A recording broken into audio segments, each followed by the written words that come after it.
These companies support the Thom Hartmann Program. They are Gabi.com. Gabi takes the pain out of shopping for insurance. More info at Gabi.com/Tom. Teeth, Smarter Pet Dental Help. More info at teethhealth.com, code TOM. HelloFresh, delivering fresh ingredients and mouthwatering recipes. More info at hellofresh.com, code TOM. Bowl and Branch, crafted for the common good. More information at bowlandbranch.com, code TOM. ExpressVPN, the VPN that just works. More info at expressvpn.com/Tom. And CB Distillery, CBD for sleeping. More info at cbdistillery.com, code TOM.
Welcome back to the Thom Hartmann Book Club. Today we're reading from Point to Point Navigation, a memoir by Gore Vidal.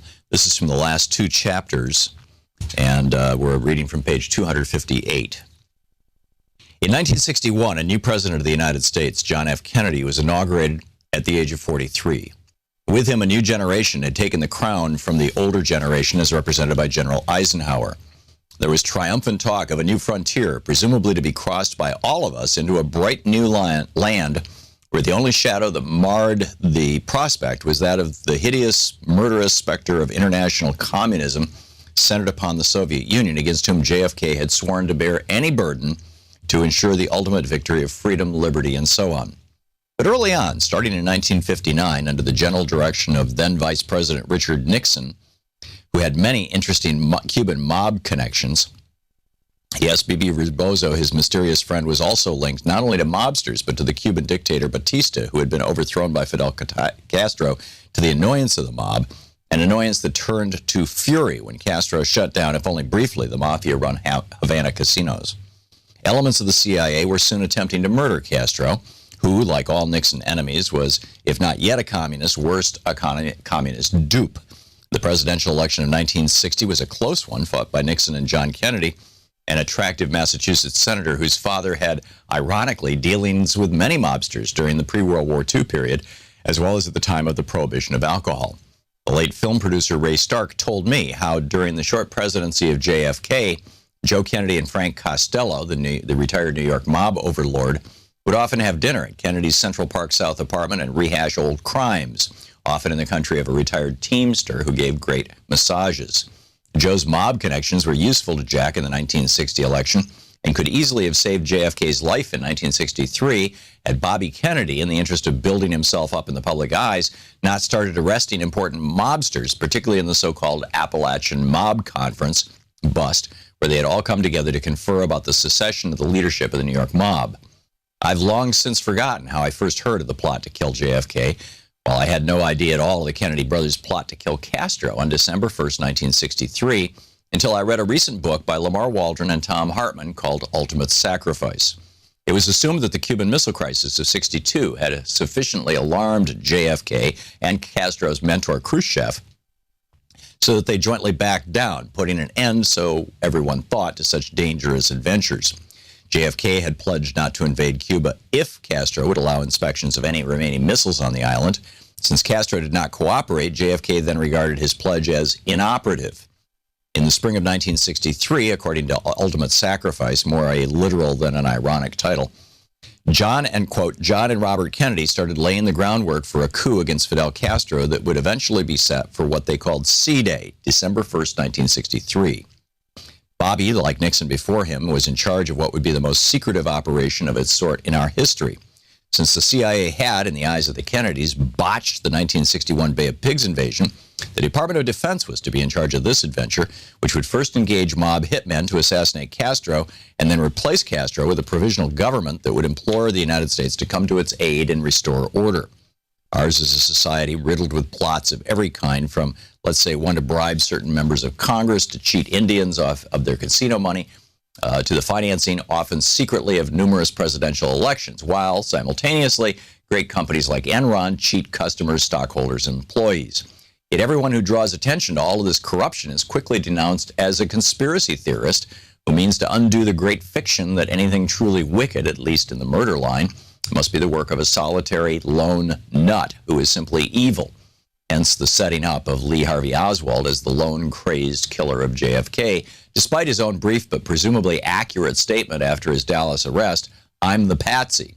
Then, as planned, his being gunned down by Jack Ruby, a fellow CIA asset. Oswald as lone killer for no reason at all, and addled Ruby, a one-time Chicago mobster who claimed to be deeply worried about the stress all this must be causing the widow Kennedy. And he goes on in chapter 55. Ultimate Sacrifice describes how the Kennedy's C-Day plan was penetrated by three mafia godfathers, Carlos Marcello, New Orleans, Santo Trafficante, Tampa, Florida, and Johnny Roselli out of Chicago. All three were being vigorously pursued by Attorney General Robert Kennedy, along with a dozen of their associates, of whom 6 were also working on the Castro murder case. The crime bosses then used parts of the C-Plan, a.k.a. AM World, to arrange JFK's assassination in a way that would prevent a thorough government investigation in order to protect the coup plan, its participants, as well as, naturally, national security by invoking the secrecy surrounding the C-Plan. The mob bosses targeted JFK twice before Dallas, once in Chicago on November 2nd, JFK called off his motorcade, and then in Tampa on November 18th. He survived unscathed. Ultimate Sacrifice reveals and details why Robert Kennedy later told several close associates the name of the godfather, Carlos Marcello, who had ordered his brother killed. But he couldn't do anything about it for fear the Soviets might go to war. Ironic and tragic action. I recalled when over the years I'd asked why what happened at Dallas happened, I'd answer, because Bobby had broken a truce made with the mob by Joe Kennedy in 1960. The book.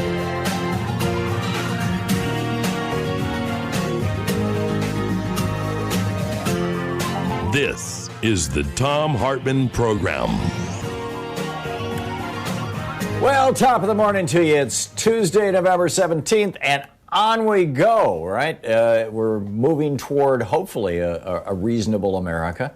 All across America today, millions of people are terrified. And it's not just the people who are terrified of getting sick, or terrified of dying, or terrified of COVID causing a stroke, or heart disease, or dementia, or mental illness, or kidney failure. Now, 30 million Americans are unemployed. Keep in mind, before the COVID started, half of America couldn't deal with a $1,000 expense. And now we've got 30 million Americans drawing unemployment or having recently lost their unemployment because they've timed out. And because of repeated Republican cuts into the unemployment program, going back years, a lot of people are going to lose their unemployment benefits at the end of this year. And meanwhile, since early summer, we've been adding 700,000 people every month to the rolls. Millions of small businesses, companies that people have, in many cases, worked their entire lives, sometimes inherited from their parents, dry cleaners shops, restaurants, retail stores, right across the board, small businesses all over America facing the destruction of what would otherwise be a middle-class dream, and instead seeing their families' lives disintegrate. My mother's family had a business, had a small business that was doing okay as they went into the Great Depression. They lost it. They lost their home. They lost everything. And my grandmother never recovered from that, frankly. And frankly, I don't think my mother ever recovered from that. I mean, it was just an amazing loss. And it's happening right now as we speak. I mean, literally every couple minutes, there's a family someplace in America who is deciding, okay, we're going to have to bankrupt this business. We're going to have to sell our home. We're going to have to sell our cars or our car. We're going to have to, pull the kids out of college. I mean, whatever it may be, it's the end. Over in the United Kingdom, Boris Johnson, who is a conservative, he is to the right of a lot of American Republicans in many regards. Boris Johnson, the famous Tory Republican, just said, okay, we're going to shut down, or at least partially shut down England here for a while because this virus is killing people and the hospitals can't deal with it. And what did their government do? What did the British Parliament do? What did the conservative-controlled British Parliament, the conservative-controlled British government? They said every person who draws a paycheck is going to get 80% of their paycheck going forward, and it'll be paid directly to them from the government. But here, no. 6 months ago, back in May, Democrats in the U.S. House of Representatives passed a $3 trillion bill, the HEROES Act, that would have provided $600 a week to unemployed Americans, that would have provided a strong support for small businesses, as and kind of in contrast to the earlier bailouts, a lot of which went to big businesses, that would have strengthened our country, that would have expanded health care options for people who have lost their health insurance because they have COVID or because they lost their jobs. All these things. And in the United States Senate, what did Mitch McConnell do yesterday? Yes, the Senate was in session all day yesterday. What did they do? Did they pick up this legislation to get money to unemployed people? No. Did they pick up legislation to protect the jobs of people who've lost their jobs? No. Did they pick up legislation to protect food stamps or provide food? I mean, we now have, 1 in 7 American children reportedly going to bed hungry right now. 30 million Americans uninsured and arguably probably more than that because it doesn't include all the unemployment statistics. But what did Mitch McConnell do? He pushed through 6 white, right-wing, unqualified, lifetime appointment federal judges. That's what he did yesterday. That's what the Republicans in the United States Senate did. Not one piece of legislation that would help average Americans or American small businesses was even considered. There was no discussion. We have 250,000 Americans dead, or just about, millions more disabled by this virus, more than 10 million Americans now with a pre-existing condition. And this is all they can do, is push through unqualified judges and sell, billions of weapons to the United Arab Emirates to further militarize the Middle East and make huge profits for the military defense industry. I mean, isn't it time to call these Republicans what they are? Racist billionaire grifters. Isn't it time for America to admit that we have been the victims of a 40-year grift that started in a big way with Reagan pretending that he had some great new ideas that were really going to help the American middle class, when in fact 40 years of Reaganomics have gutted the American middle class? 2010 was the first year since long before Reagan that fewer than half of Americans are in the middle class.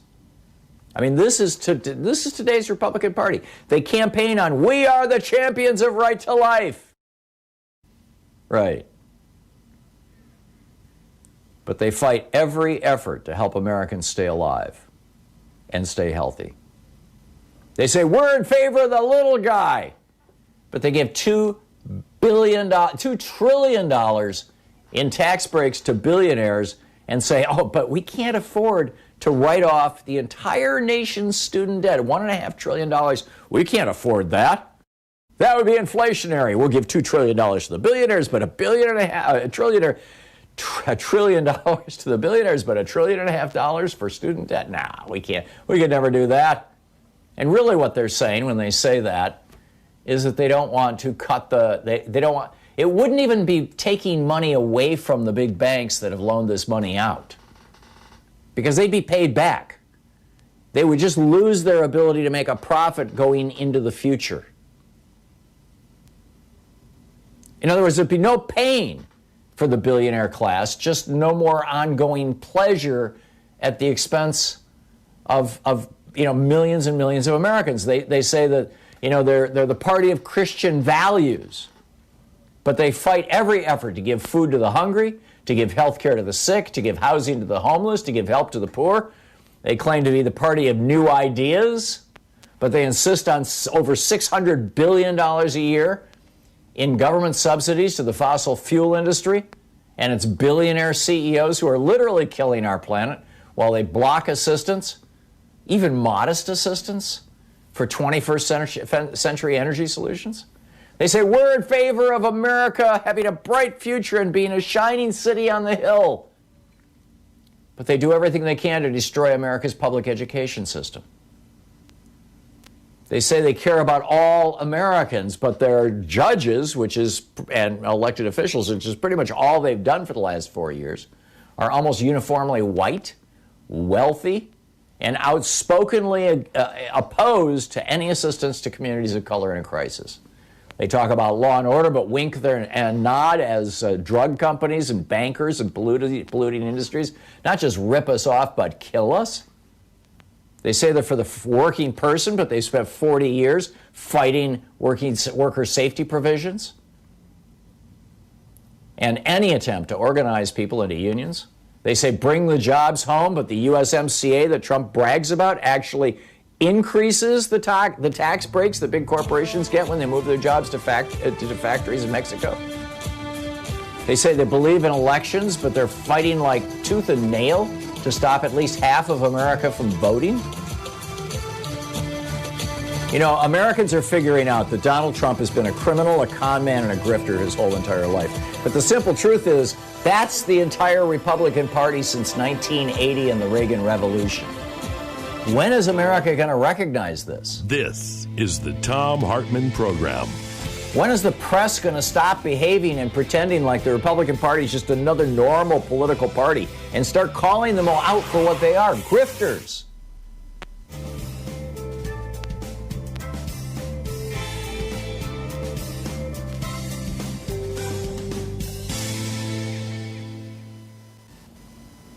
And welcome back. Sal in China Lake, California. Hey, Sal, thanks for watching Free Speech. What's on your mind today? I just wanted to know what kind of hold or compromise that Putin has on Trump, that Trump, since he got elected, has been trying to destroy the United States. I'm guessing that the answer is that Trump has been laundering money for at least 30 years for Russian oligarchs. And frankly, I don't think this is limited to Russia, but since you specifically asked about Putin and Russia, Trump has been laundering money for Russian oligarchs. And so, when Putin says jump, Trump says how high. One of the first things he did when he became president was, invite the Russian ambassador into his office and spill secret Israeli intelligence to him that may have compromised one of our spies. I mean, it's just, I think it's all about the money, Sal. I think that, and the crimes, look at these. There's multiple Russian oligarchs who have wildly overpaid Donald Trump for properties. And again, it's not just them. I mean, the Saudis, they had an entire floor in Trump Tower. They rented the entire Trump hotel for a while. I mean, there's autocratic government after autocratic government is throwing money at Donald Trump, and Donald Trump is willingly doing their bidding. He doesn't care about America. He cares about himself. He does, but the the news media, both conservative and liberal, has known since 1980 that Trump was a con man, a grifter, that Trump had no moral center, and nobody said. Well, I think people in New York knew that, Sal, and they knew it really well, which is why Trump was. But New York is not California. No, About but when you say Washington and people all Oregon, across the United States, most people all across the United States, what they knew of Donald Trump was this carefully crafted, phony baloney Hollywood image that NBC over, 12 years he was on Apprentice, or 10 years, whatever it was, that they had coaches for him, they scripted the show, he played the role of a billionaire, a successful billionaire businessman, when in fact he is a deeply indebted con man who has been, laundering money for international mafias. do you see any prosecution going forward once he leaves office from the Southern District of New York? We'll see. I honestly don't know the answer to that, Sal. We're hearing some press reports that Biden wants to do what Obama did with Bush's war crimes, which is let's look forward, not back. I don't think that Letitia James, the Attorney General of New York State, is going to be quite as charitable, or Cyrus Vance, the prosecutor, the district attorney for New York City. I think that there are a number of states that are looking into crimes by Trump. The country of Scotland now is looking into where did he get his money for these properties. It looks like it all came out of money laundering. There was a special that was produced there. You can watch it on one of the networks. I forget which one. About Donald Trump's money and the whole Scotland thing. I think there's a day of reckoning coming for him and for the entire Trump crime family. I don't think it's necessarily going to be in Joe Biden's hands, and frankly, if other agencies and people can make sure that Donald Trump goes to prison, I don't need Joe Biden to do it, but I do think that we need to say to future potential wannabe dictators, no, you can't do that.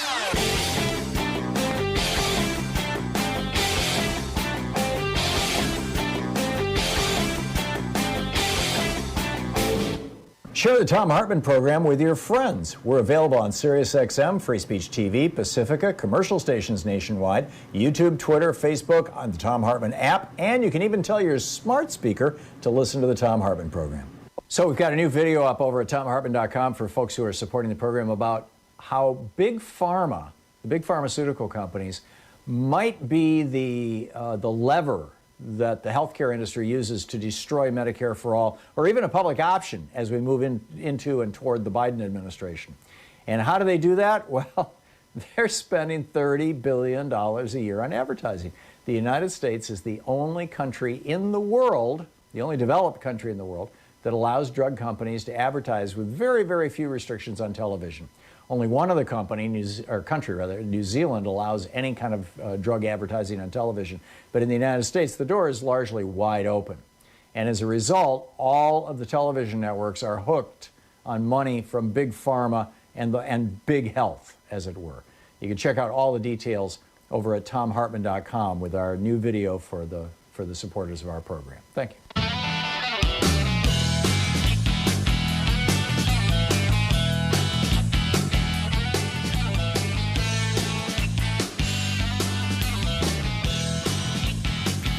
Welcome back. Thom Hartmann here with you. There's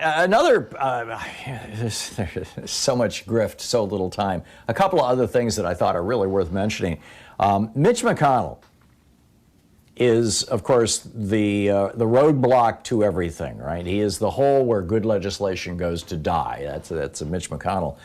But back earlier in the year, in May, the Department of Transportation, each major department in the government has an inspector general. This is a law that goes back to the 70s. It was one of the post-Nixon reforms. And the inspector general, it's like the internal affairs guy on the cop shows. He's in the organization, but he's really separate, or she separate and independent of the organization. And the inspectors general are basically the police within the agencies. And so the top cop in the Department of Transportation was looking into, this was a guy named Mitch Boehm. He's been there 17 years. And he was looking into what looked like some, at the very least, inappropriate behavior by the Department of Transportation. Apparently, the person who was at the head of the Department of Transportation was funneling money into Kentucky federal DOT money, your tax dollars and mine, into Kentucky in ways that would help Mitch McConnell. And this inspector general was looking into this and saying, you know, hey, this might be unethical. This might be even a crime. It might be considered self-dealing, because the head of the Department of Transportation is a woman named Elaine Chao. Elaine Chao is worth hundreds of millions of dollars. Her family's a very, very wealthy Taiwan-based shipping. They own a shipping, worldwide shipping operation. And she's the wife of Mitch McConnell. So back in May, when the Inspector General started looking into potential crimes by Mitch McConnell's wife, Elaine Chao, what did the administration do? Well, Donald Trump basically demoted Mitch Boehm, the Inspector General, and replaced him with a guy named Skip Elliott, who was a political appointee that Mitch McConnell had put in place there. Yeah, brilliant. Speaking of Kentucky, I think that it's really, and by the way, the therefore for what I just said is, if Democrats want to make life uncomfortable for Mitch McConnell, investigating the Department of Transportation and Elaine Chao might be the place to start. Seems like an idea, right? I mean, House oversight, this is you know, a great place to start. But speaking of Kentucky, I mean, Kentucky is like the welfare queen of welfare queens, to use Ronald Reagan's old racist trope, only apply it to states. This, you know, for every $1 that Kentucky pays in federal taxes, they get back $2.41 in federal taxpayer money. Not bad, huh? If every $100 you sent to the government as taxes, they sent you back $241, what would you think? Pretty good. In fact, Kentucky, Mississippi, and Louisiana, these three states, 40% of the total income in these three states comes from your and my federal tax dollars. And yet these guys have the temerity to claim or to complain about Americans wanting unemployment benefits, wanting some support with food when hunger is actually stalking our land right now, help with housing for homeless people as homelessness is exploding. We are in the Trump Great Depression. We need to start calling it that. It's the Trump Great Depression. Much of the federal budget deficit, the non-defense federal budget deficit, is because of red states. People on disability, for example, the top 5 states of people on disability: Mississippi, Kentucky, Arkansas, Alabama, and West Virginia. 9 of the top 10 states with the lowest what's called labor force participation rate. In other words, you know, you can look at unemployment as people who are actually, you know, on unemployment, or you can simply look at who could work but isn't working, because after a year or two, depending on the state you're in, or even 6 months in some states, you no longer qualify for unemployment benefits, and so, you know, you are just you're not considered unemployed anymore. So what they do is they look at labor force participation rate, the number of people who could work if there were jobs, but they're not. And the top 10 states: Kentucky, Mississippi, Alabama, Arkansas, West Virginia, South Carolina, Tennessee, North Carolina. Red states have the worst poverty in the United States. Mississippi, 20%, 19.8% poverty in Mississippi. Louisiana, 18%. West Virginia, 17%. Arkansas, 16%. Red states have the least educated populations. And yet they keep, I mean, in the face of all of this, these folks keep buying into this grift, this Republican grift, just because the Republican Party has successfully branded themselves with NASCAR and anti-abortion. To the Thom Hartmann Program. Call 202-808-9925. What's it going to take for Americans to wake up and understand, realize the depths of the grift of 40 years of Reaganomics?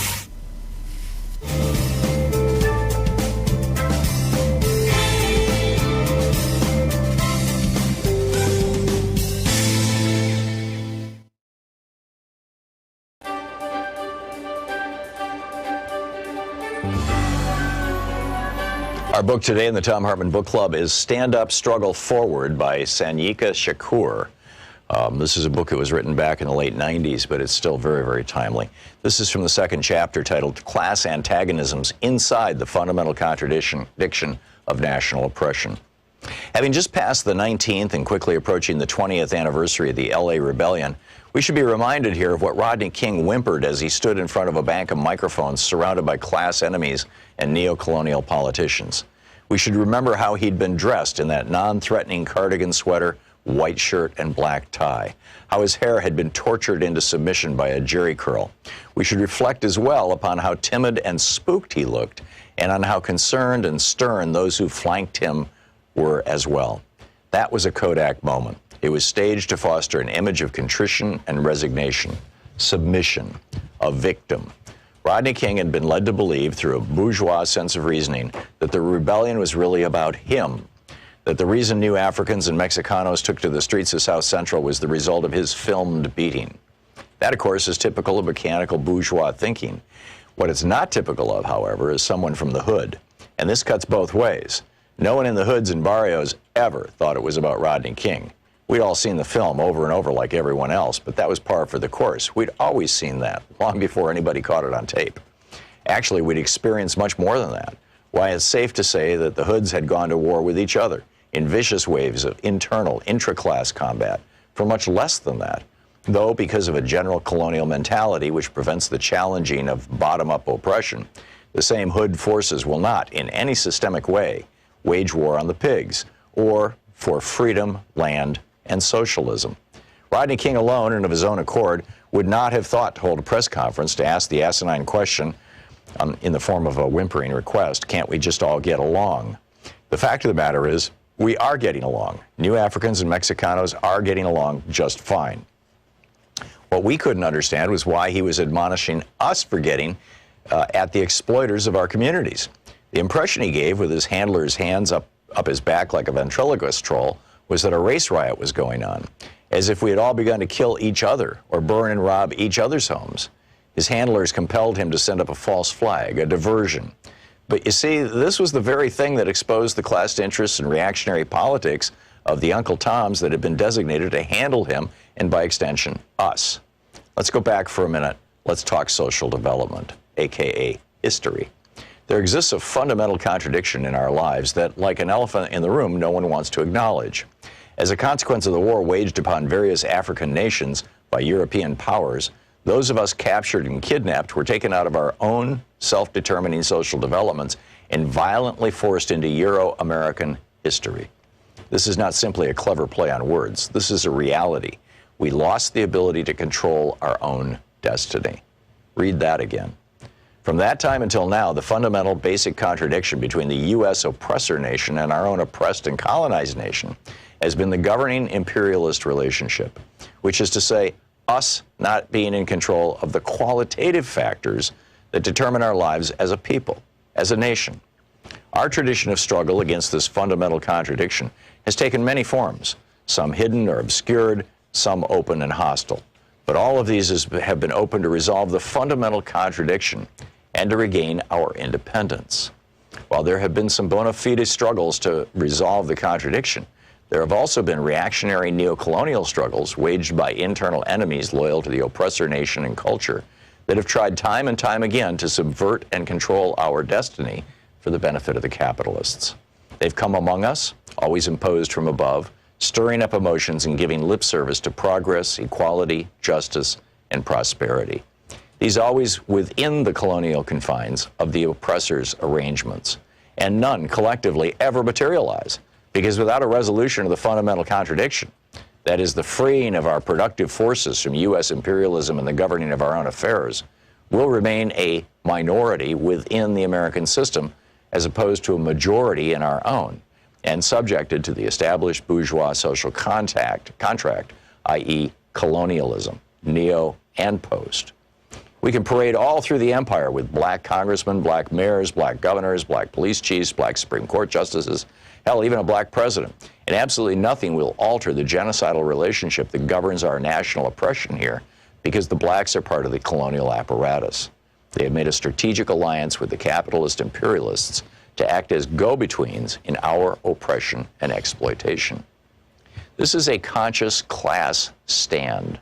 The black petty bourgeois is not innocently confused, like, say, Mrs. Jackson across the street is, about our national oppression, about the existence and subjugation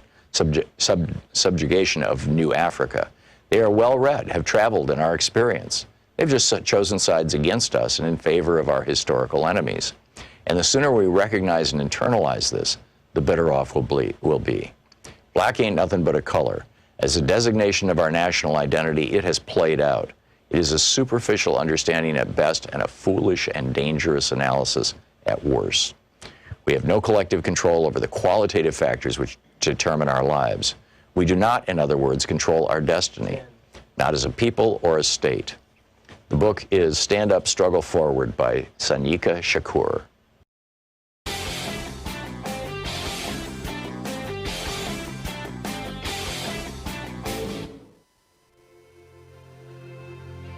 On this week's Science Revolution, Dr. Jason Hill with the University of Minnesota says cutting greenhouse gases from food production is urgent and that our food systems may be the dark horse of climate change. Investigative journalist Catherine Eban drops by in her new book, Bottle of Lies, the inside story of the generic drug boom. Mari Margil with the Center for Democratic and Environmental Rights will be telling us about the huge win in Florida for the rights of nature. Tune into the Science Revolution wherever fine podcasts are available.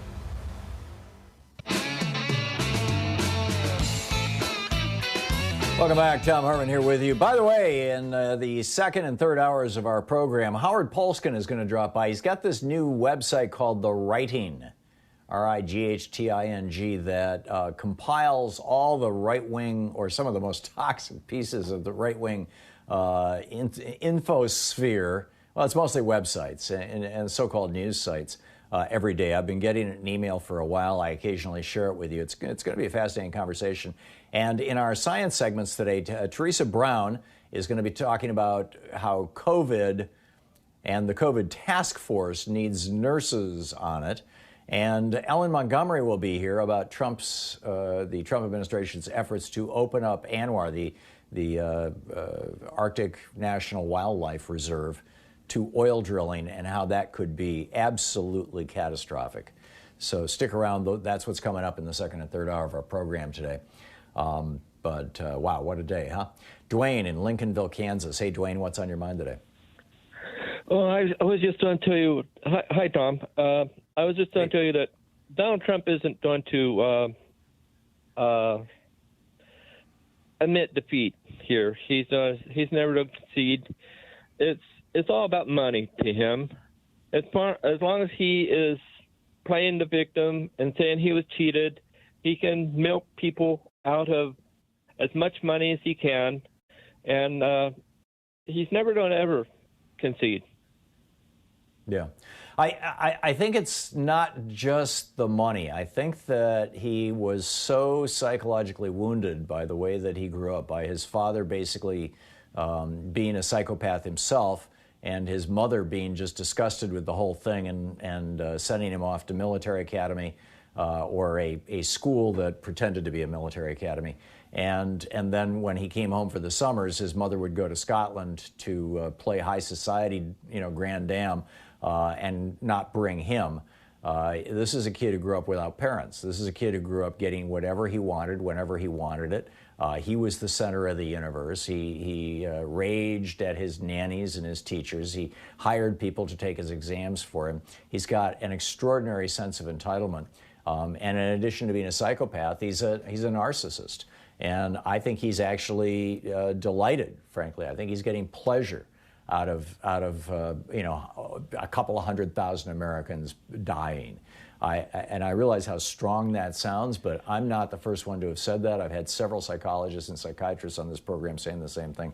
I think there's deep-seated psychological illness that we are watching. We are watching a mentally ill person run this country, and that's a large part of the problem. And part of his mental illness is greed. I mean, it's just an insane greed. But part of his greed is also survival, because he's been living on borrowed money since the 1980s. First, he burned through the $400 million he took from his father and stole from his siblings. And then when he ran through all that, he started borrowing money from banks. He ran through that, and then he started borrowing, and then he started taking money from oligarchs around the world who were basically, laundering the income from crimes. So that's who he is. That's who he is and where he's at. Vince in Wellsville, Kansas. Hey, Vince, what's up? Too much to even think about sometimes. It is. I'm 72 years old. I've seen a lot of politics and a lot of government and a lot of social change. Where I am today is this is not the America I was raised in. The America I was raised in, at least we had the facade of believing that we were right and just and the strongest and best in the world. Well, today we're a divided country. We have an American oligarch who is running the country, or at least cracking a whip on the people who do. And it is amazing to me. You start out with Trump saying, Russia, are you listening? And then you find that his policies, his statements, the things that he promotes have caused our country to be so incredibly divided, with state against state, neighbor against neighbor, family against family, no one even discussing what's best, just blaming. And it would seem to me that the Russian oligarchs and the government there are overjoyed with what's happened to this country. Anything that would cause disarray among the populace, anything that would cause us to lose faith in our country and in our democracy is right in line with what they think betters their position in the world. And I'm thoroughly disgusted that we have a narcissistic sociopath in such a position of power, and I will be glad when he's gone, and I'd love to be one of the people who gets to drag his ass out of the White House. And that's all I have to say. I'm with you, Vince, although I guarantee you nobody's going to have to drag his ass out. He's going to leave. He's probably going to head down to Mar-a-Lago for Christmas vacation and never come back. But, that's my prediction. But, we'll see. We'll see. But I'm with you, Vince, and you said it very well. And frankly, I think anybody who is over 50, and certainly anybody over 60 in the United States, has an obligation to be telling their children and grandchildren what this country was like, for better and for worse.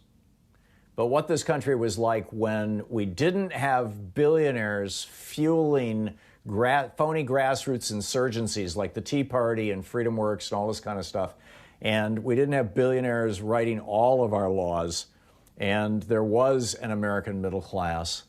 And there was, particularly starting in the mid-'60s, a genuine effort through the Great Society and a genuine effort to try to bring about some sort of racial reconciliation and equality in the United States. And of course, in 1980, Ronald Reagan put an end to all that. And for 40 years, we've just been going backwards. And it's so unfortunate. Janice in Englewood, Colorado. Hey, Janice, what's up? Hey, I wanted to let you know that the governor of Wyoming took $15 million from the CARES Act 6 days ago and put it into the fossil fuel industry. He justifies that by saying that will create jobs, employment in Wyoming, because they'll put oil and gas workers back to work. Right. Well, to the extent that you've got existing industries, whether you and I like them or not, and there may be a way to keep, help people keep their jobs. I can understand that, Janice. My complaint is not that was done, specifically that's what happened. My complaint is that every other developed democracy in the world, Canada's doing this, Germany's doing it, France is doing it, England's doing it. The government gives the payments when people are unemployed as a result of COVID, which is the case with the oil industry, the fossil fuel industry in Wyoming. The government, instead of trying to pass the money to the giant corporations and by the way, executive bonuses have just been exploding over the last year. Instead of giving that money to the corporations, they're giving the money to the individual workers. Boris Johnson's saying 80% of everybody's salary is going to be covered, and it's not going to be paid by your employer. It's going to be paid by us, by the government. And that's, it's not exactly what the Democrats passed out of the House back 6 months ago with the HEROES Act, but it's damn close. And Mitch McConnell and the Republicans will have nothing to do with it. So, spot on, Janice. Thank you very much. Bob in Spokane, Washington. Hey, Bob, what's up? Hey, Tom. I'm calling in to tell you about an incident at my local grocery store on November 12th. I went in after the government said to go get your holiday food and quarantine. And I was wearing my mask and my gloves and my hat, and employee in the Fred Meyer bakery wasn't wearing her mask or her gloves, and she got right up in my face. I backed up, and she got up in my face again, and I was kind of shocked by it. But now I'm sick, and I'm in quarantine, and I've been thinking about this, and this is a hate crime. She never seen me before. She don't know nothing about me but the color of my skin and my mask. And have you reported that, Bob, to Fred Meyer's? I reported it yesterday. Actually, I did, and I don't have the internet, so I had somebody else report it to the state of Washington. The health officials here in Spokane say that they're not enforcing anything. They can't do anything. Only the state and the federal government. As far as I know, they haven't done anything here. Yeah. I would call the store and ask to talk to the manager. I did call the store, though, and I think we should reclaim the frame. It's a hate crime. Yeah, I'm with you. And don't just call your local store, by the way. Call the headquarters of the chain. I'm not sure where they are located, but it shouldn't be hard to find out. But that should be a firing offense. I'm sorry to hear that you're not well, Bob, and thanks for the call. It's 45 minutes past the hour. You're listening to Thom Hartmann. Visit thomhartmann.com for audio and video archives. It's the place where we dare to ask, is Walmart a person? And we dare to say, no, not a chance. And we need to change that Supreme Court decision.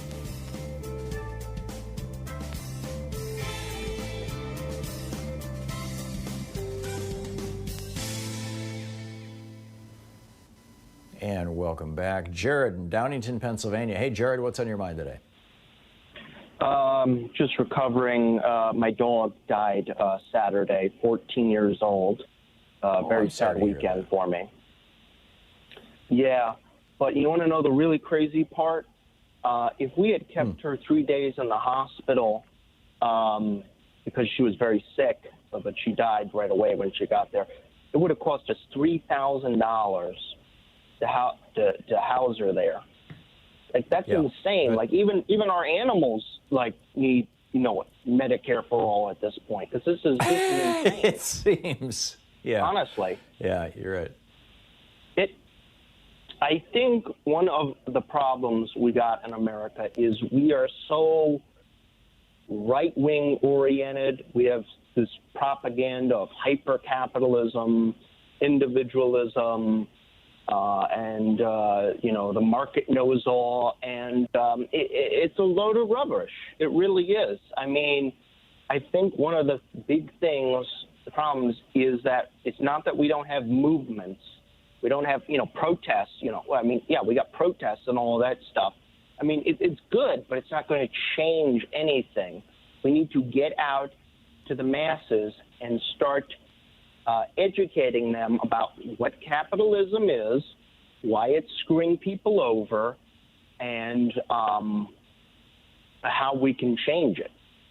Because this is ridiculous. This is ridiculous. We have 240,000 people dead. We have 30 million people unemployed. We got and the rich are just getting away with pure stinking murder. Bezos is going to be the first trillionaire ever soon at the rate things are going. And it's like, how can anybody defend capitalism in 2020? I'm asking this. Well, it depends on how you define capitalism, Jared. I mean, well, if you look around the world at developed countries, China is practicing an even more brutal form of capitalism than we are. They're practicing proto-fascist capitalism. We're practicing a far more brutal form of capitalism than they do in the UK. The UK is practicing a far more brutal capitalism than Denmark and Sweden. The countries that have completely rejected capitalism are, in most cases, struggling. So I don't think it's, and I probably depart from Professor Wolf in this regard. I don't think it's capitalism. I think it's because I think that there is a role in economies for investment. But I think that we've got it all wrong. We're putting our priorities in the wrong place. If somebody wants to engage in capitalism, they have to do it in a way that is good for their community, that is good for their employees, that is good for the institution of their company, and that is good for their customers. And we have set aside all of those things and said the only thing that matters is profit, and that distorts anything that might even resemble capitalism. My retort basically is we've tried this before with New Deal, and climate change is going to kill us all. Capitalism will not save us. The Paris Accords will not save us. Yeah, but neither is communism. I mean, there has to be. I'm not sure that we're not comparing apples to apples here, but Jared, thank you for the call. It's coming up on 10 minutes before the hour. We'll be right back.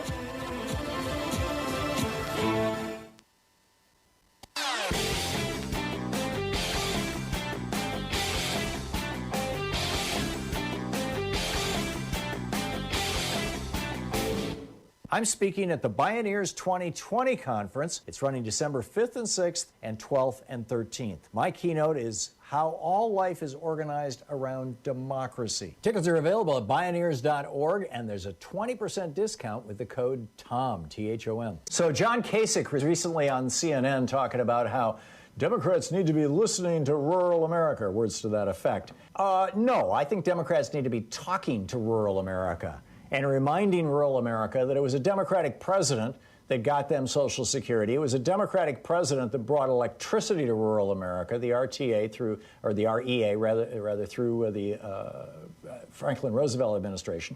It was the Democratic Party who brought phones to rural America. It was the Democratic Party that brought Social Security, Medicare, Medicaid, and public education to rural America, subsidized all those things. Democrats don't need to be listening to rural America. They need to be talking to rural America. There's over 1,500 right-wing radio stations in rural America talking smack all the time, 24/7, and none in rural America carrying a progressive message. That's what Democrats need to be paying attention to. You can check out our new video on this over at ThomHartmann.com.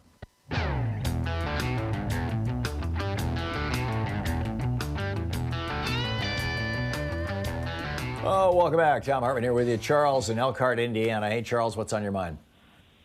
Yes, sir. You were bringing up Reagan, and it's so funny. People really, too many people just really don't study history. I watched East Chicago, Gary, South Chicago, just in essence go down the tubes under Reagan. Because one of your callers last week was talking about steel mill or the steel factories and what happened in Youngstown. I'm like, you need to go back like 30 some odd years or so, 30 plus years or so, and look at what happened in, again, the East Chicago, Gary Hammond area, the Inland Steel Mill. I mean, it was just tremendous. This was like a little city that manufactured steel. And I didn't know what I was watching as a kid because basically you could graduate from high school. We had two major high schools, East Chicago, Washington, and Roosevelt. You can graduate from high school next day and go start making real good money in the steel mill. That's what it used to be. Well, right about when Reagan came in, I started noticing the guys that were graduating a couple of years ahead of me, they were going to work, they were laid off, then they were called back to work, and they were laid off, and then they weren't called back anymore. And I didn't understand at the time how Reagan and the Republicans, while everybody wants to blame a lot of people want to blame Democrats for trade, how Reagan and the Republicans allowed so much foreign steel to come into the country, and thus began the downfall of the steel factories in America. And people need to really understand, if you have a community that primarily depends on a business, a big business in your area, a major corporation in your area, and that corporation leaves, don't be surprised when you watch how bad it becomes. The crime goes up. It's like everything happened when that happened with the steel mills. Then the gang members. I started seeing gangs, stuff I'd never seen before. Then I watched crack cocaine come in under the Reagan administration. And it's just, when you take away people's livelihood like that on such a huge scale, it's unfortunate. Some people, it just changes things. It just, crime runs rapid. So that's pretty much what I wanted to input. Thanks, Tom. No, you're absolutely right, Charles. And the bottom line is that people know how to be entrepreneurs. Americans know how to be, and it's not just Americans. I mean, all over the world this is true. But to use America as the example, we know how to be entrepreneurs. We know how to start a business. We know how to make our way. We know how to figure out how to make a little money on the side or as a primary, living, whether it is shoveling snow in the winter or whether it's having a job, or when the jobs go away, whether it's selling crack cocaine or pot or breaking into houses and fencing things. I mean, the bottom line is people are going to figure out a way to get through. People are going to figure out a way to basically run their own little businesses. And if you don't have legal business structure, if you don't have a reasonable economy, if you don't have good companies that are basically supporting the core of the community, then those people are going to become entrepreneurs in ways that, society frowns on. But they're entrepreneurs nonetheless because, hey, this is the only opportunity they've got. Spot on. Sally in Roundup, Montana. Hey, Sally, what's on your mind today? I called you, I guess last month or the month before, and said my fear was that Trump would take us to war. Well, it sounds like he's thinking about it, and just to make it hard for Biden. Yeah.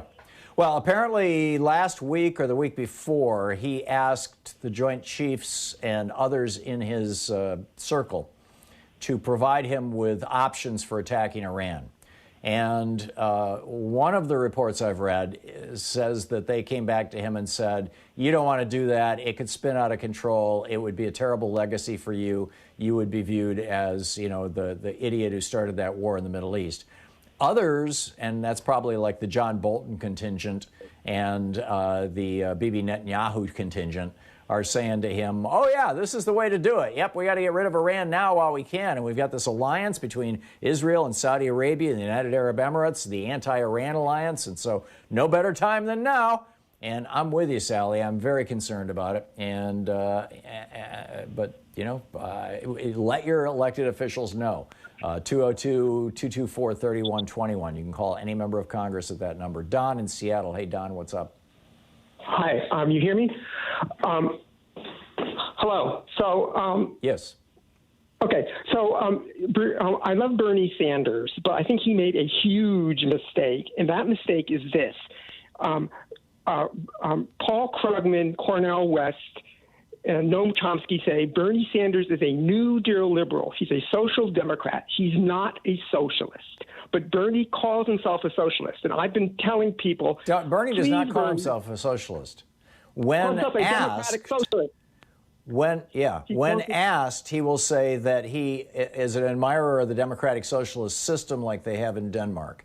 That is so badly taken out of context, Don. And I'm so sick and tired of hearing Republicans on supposedly liberal MSNBC, particularly Joe Scarborough in the morning, but also what's her name in middays, saying, oh, yeah, this Bernie, he's a socialist. No, Bernie's not a socialist. And democratic socialism is not Soviet socialism. And the Democratic Party has to stop being the cowardly lion. We have to stop curling up in a ball every time somebody yells socialist. Screw them. They're fascists.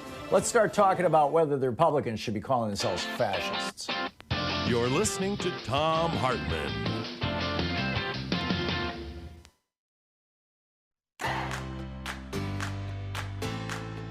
These companies support the Thom Hartmann Program. They are Gabi.com. Gabi takes the pain out of shopping for insurance. More info at Gabi.com/Tom.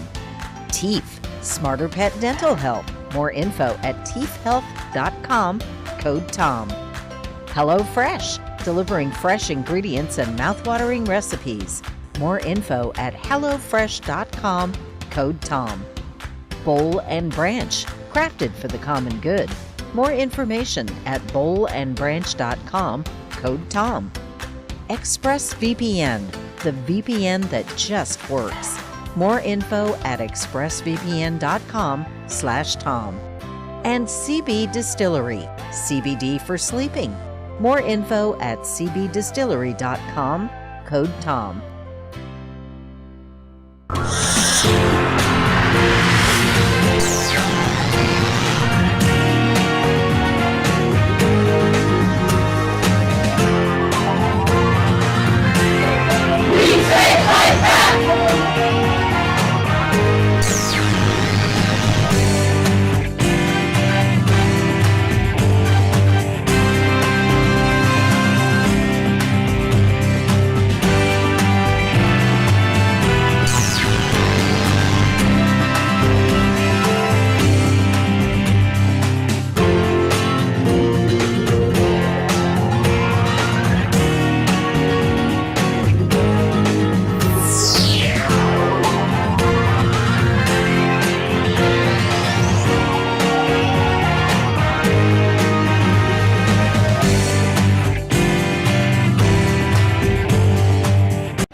Our Thom Hartmann Book Club excerpt today, we're reading from Ed Morales' new book, Fantasy Island, Colonialism, Exploitation, and the Betrayal of Puerto Rico.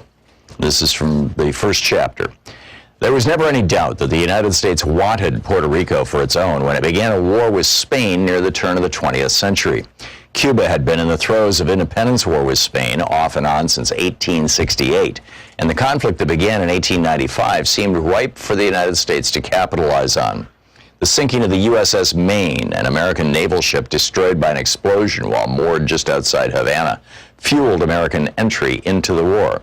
Although there are conflicting theories about the source of the explosion, including the likelihood it was caused by a spontaneous internal fire, William Randolph Hearst's newspaper chain blew up the incident into the perfect catalyst for the United States to enter the conflict. When Theodore Roosevelt entered the fray with his army of Rough Riders, the whole affair came as no surprise to anyone who'd been paying attention to the lust U.S. government leaders and military had long expressed to expand southward and westward. And although the idea of manifest destiny was at the forefront of the political discourse of this period, it's less often observed that the United States' expansionist gaze was saturated with racial language and attitudes, at once desirous of and repelled by Latin America's mestizo mulatto social dynamic. The Haitian Revolution at the end of the 19th century and into the 20th created a U.S. obsession with both Cuba and Puerto Rico because of the potential of a similar black-led revolt on those islands. In 1826, Virginia Senator John Randolph feared that such a revolt would render the southern United States vulnerable to invasion from Cubans in rowboats. For this reason, he objected to the United States participating in the 1826 Panama Congress because American diplomats would have to endure the horror of a U.S. diplomat taking his seat in the Congress, quote, beside the native African, their American descendants, the mixed breeds, the Indians, and the half-breeds, without any offense or scandal at so motley a mixture, end quote. The logic driving this perspective underlined not only the importance of slavery to the emergence of capitalism in the 19th century, but also, as Matthew Karp points out in this vast southern empire, the extent to which slave owners and their elected representatives disproportionately shaped U.S. foreign policy. Going back as far as the Haitian Revolution, fear of a successful slave rebellion in the newly formed United States strongly motivated Southern politicians. As Karp mentions, to that end, Presidents Madison and Monroe, quote, used overwhelming force to destroy black maroon settlements in southern Florida, end quote. Fear of slave rebellions also briefly united the interests of American slaveholders and Cuban elites, who wanted independence from Spain, but in the late 19th century, after abolition, Roosevelt's forces fought in conjunction with Afro-Cuban armies against their common Spanish foe. The move to wrest Cuba and Puerto Rico from Spain came just as Spain had finally relented to end slavery as a concession to black rebel Cuban armies that had formed to push for independence. In a further move to placate continued unrest on the island, in November 1897, Spain signed automatic charters for Cuba and Puerto Rico, which gave limited home rule governments to both islands. Puerto Rico would gain full representation in the Cortes, the Spanish parliament, and could veto Spanish commercial treaties unfavorable to them while also retaining the rights to set tariffs on imports and exports. In this way, Puerto Ricans were granted a kind of citizenship that allowed self-government, grafted on what was left of their Spanish subjecthood. Yet on July 25th, 1898, 8 days after the first meeting of the newly formed Puerto Rican Parliament, U.S. troops arrived in the southern port of Guanica and replaced the Spanish flag with the stars and stripes. This date would be remembered over 50 years later when the United States finally followed through on a project to allow Puerto Ricans to have limited autonomy and self-government. But at the time, it was both the end of Teddy Roosevelt's splendid little war and the beginning of the current quandary over what exactly Puerto Rico's new colonial master would do with the island. Although historians agree that there was no pre-existing plan for designating Puerto Rico's status, there was a general belief that Puerto Rico could be incorporated as a U.S. territory and probably would be. This led many to assume that it would follow a similar path to statehood as former territories like Florida and Louisiana. At the very least, it would, by acceding to military control, receive, quote, the advantages and blessings of enlightened civilization, end quote, as Puerto Rico's first military governor, Nelson A. Miles, declared 3 days after the landing of Guanica. Because Cuba was so militarized during its wars for independence, the United States decided to allow it national sovereignty, thinking it could still exert considerable control over the economy because of existing business interests and a ready-made set of Cuban consumers who were already buying Ford Model Ts. But although Puerto Rico had experienced anti-Spanish uprisings in the mid-19th century, in 1898 they did not have nearly the same level of armed mobilization present. So the United States held on to it, particularly because of its geographic location, which would provide the United States with a stronghold on the easternmost tip of the Caribbean. The book is Fantasy Island by Ed Morales.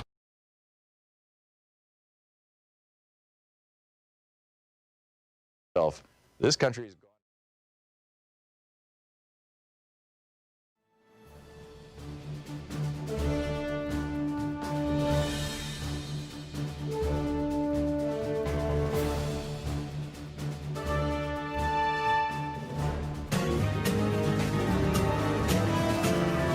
This is the Thom Hartmann Program. Welcome back. Thom Hartmann here with you. How does the right sell its message? How coordinated is it? How disparate is it? What are the messages that they're sharing with us? I've mentioned this on the program a number of times. For some weeks, maybe months now, I've been subscribing to an online newsletter. Comes in my email box pretty much every day. It's called The Writing, THERIGHTING. The website is thewriting.com. And Howard Polskin is the president of The Writing. The Writing, by the way, is also the Twitter handle, as well as Howard's Polskin, Howard Polskin on Twitter. And Howard's on the line with us. Howard, welcome to the program. Nice to meet you. Thanks for joining us today. Tell us how The Writing came about. It came about the morning after Trump's election in 2016. I woke up and I thought, how the hell did this happen? I thought I was a smart guy. I read the New York Times, read Time Magazine. I watch the NBC nightly news, and I just didn't understand it. And I started this journey of discovery, going to places like InfoWars, Breitbart, the Daily Caller, places I had never been before, to understand what the right was thinking. And I thought, wow, I wish someone would aggregate all these headlines every day so I could be informed, and there was nothing there. And I thought, well, it's a tough job, and I guess I got to do it. Yeah, yeah. And you don't subscribe, you don't pay for this to get this, right? I mean, I've been getting it from you for a while. And this is free. This is a free newsletter. My accountant doesn't take my calls anymore. I get it. Well, hopefully, I don't know if your advertising's supported or not, but hopefully, you can turn this into a business. Hopefully, one day, yes. Yeah, there you go. We're talking with Howard Polskin. He's the president of the Writing, THERIGHTING.com, which summarizes, what's going on with the right wing every day. Howard, what are the principal? Well, first of all, just give us an overview of what a person reading the Writing might discover about the right wing of American media. What are the top stories from the last day or two or three that pop to mind? Well, last week, the top stories were the election was rigged. I mean, this was just 5 straight days of this, it's almost poison coming out from the right. It was very disturbing. This week, anyone going to the Writing the last 2, today and yesterday, would see that is dissipating. And I think, we're entering a new phase on how the right is going to frame this. I think there's going to be more attacks on Biden, definitely more attacks on Fauci. I think what comes through pretty clearly from reading the Writing, I don't care at what point in the last 3.5 years that I've been following the right-wing media, it's that it's this and don't tread on me and live free or die. And that means, and that really pertains when you think of the masking issue. But don't tell me to wear a mask. You're infringing on my liberty. It's my right to decide that. So this gets baked into a lot of the coverage of from the right, and I think those kinds of stories are pretty popular. When I think of right-wing media and the stories and memes and positions and postures that are held there, and not even just print media, but in my business, in radio and television as well, it seems to me that there are a couple of different factions, and I'd love to get your take on the extent to which these are really all one thing, or that they really are all this discrete, and the extent to which they may compete with each other or have synergy with each other. There is the racist faction, the white supremacy faction that goes back to the founding of the republic. There is, oh my God, Kamala Harris, a black woman on the ticket, et cetera, et cetera. And we saw them go completely hysterical when America elected a black president in 2008 with Barack Obama. Then there is I refer to them as the cokehead faction, the Freedom Caucus kind of guys in Congress. The promotion, when David Koch ran for vice president on the Libertarian ticket in 1980, and said we need to end all public education, we need to end all taxation, we need to end all government regulatory agencies, the FDA should be shut down, the EPA should be shut down, or the FDA should at least be privatized. That basically, the only government we need is police and army, and that's it. And so you've got that kind of libertarian element that seems to be, what you're talking about here, the don't tread on me, which is, and these right-wing billionaires, the Mercers and the Kochs and whatnot have been funding these organizations like Freedom Works and others for a long, long time. And this is their principal meme, is that freedom means that the government doesn't hurt you, it doesn't restrain you, and it also doesn't help you. And then there's the angry right, not even necessarily the racist right, but the men who are pissed off at women, the people who feel, the white guys who feel that Hispanics coming here are trying to steal their jobs, and it's not even racial hatred, it's just kind of some sort of visceral fear. And it seems to really be extant in the lower middle class among the white population. Those are at least 3 that I can easily identify. Are there others that I'm missing, and how do they work together or compete? Well, first of all, that was a beautiful assessment. My hat's off to you. I think there is there's also a kind of a saner thread that goes through right-wing media, and that is smaller government, there's that faction that's out there, and smaller government translates a lot of times into anti-environmentalism, because if you're going and climate change denial, because that means more taxes to fight that. I don't think they.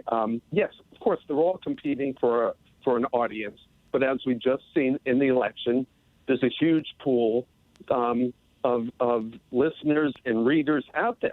Half the country are receptive to these thoughts.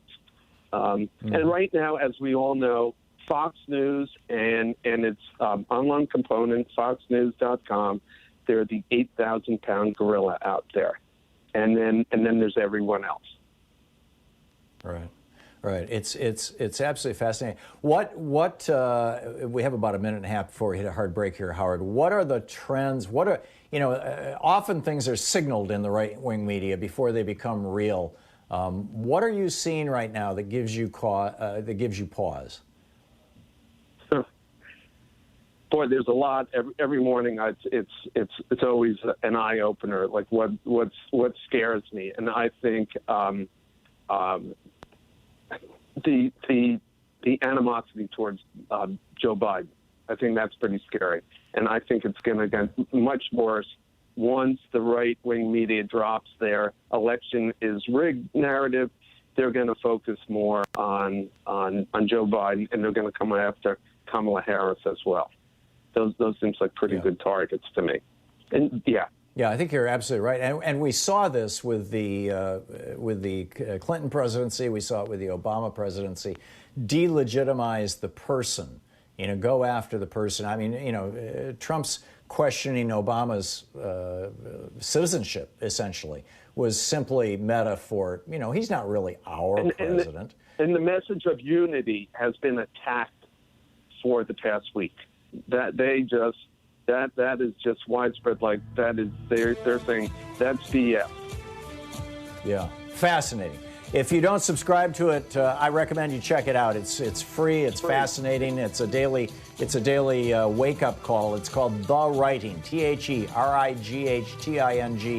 as in thewriting.com, and you can sign up for it. That's also the Twitter handle. Howard Polskin, the president of the organization. Howard, thanks for dropping by. Good talking. Thank you so much, Tom. I appreciate it. Be well. Be safe. This back at you. The Thom Hartmann Program.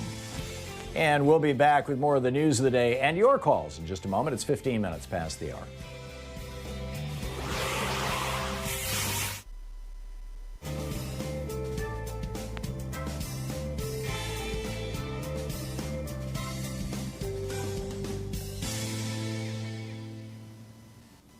And welcome back. John in Seattle. Hey, John, what's on your mind today? Hey there. Well, Howard was talking about the hate machines in the right-wing media and such.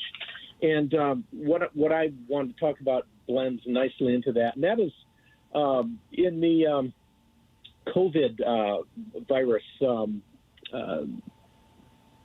vaccine that was developed, it was a husband and wife team who are Muslims who developed this.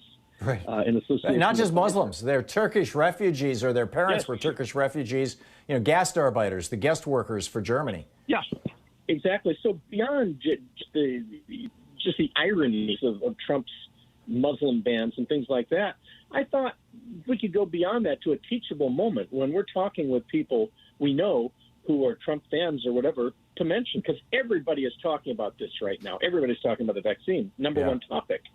And so just say, did you happen to know that they're Muslims?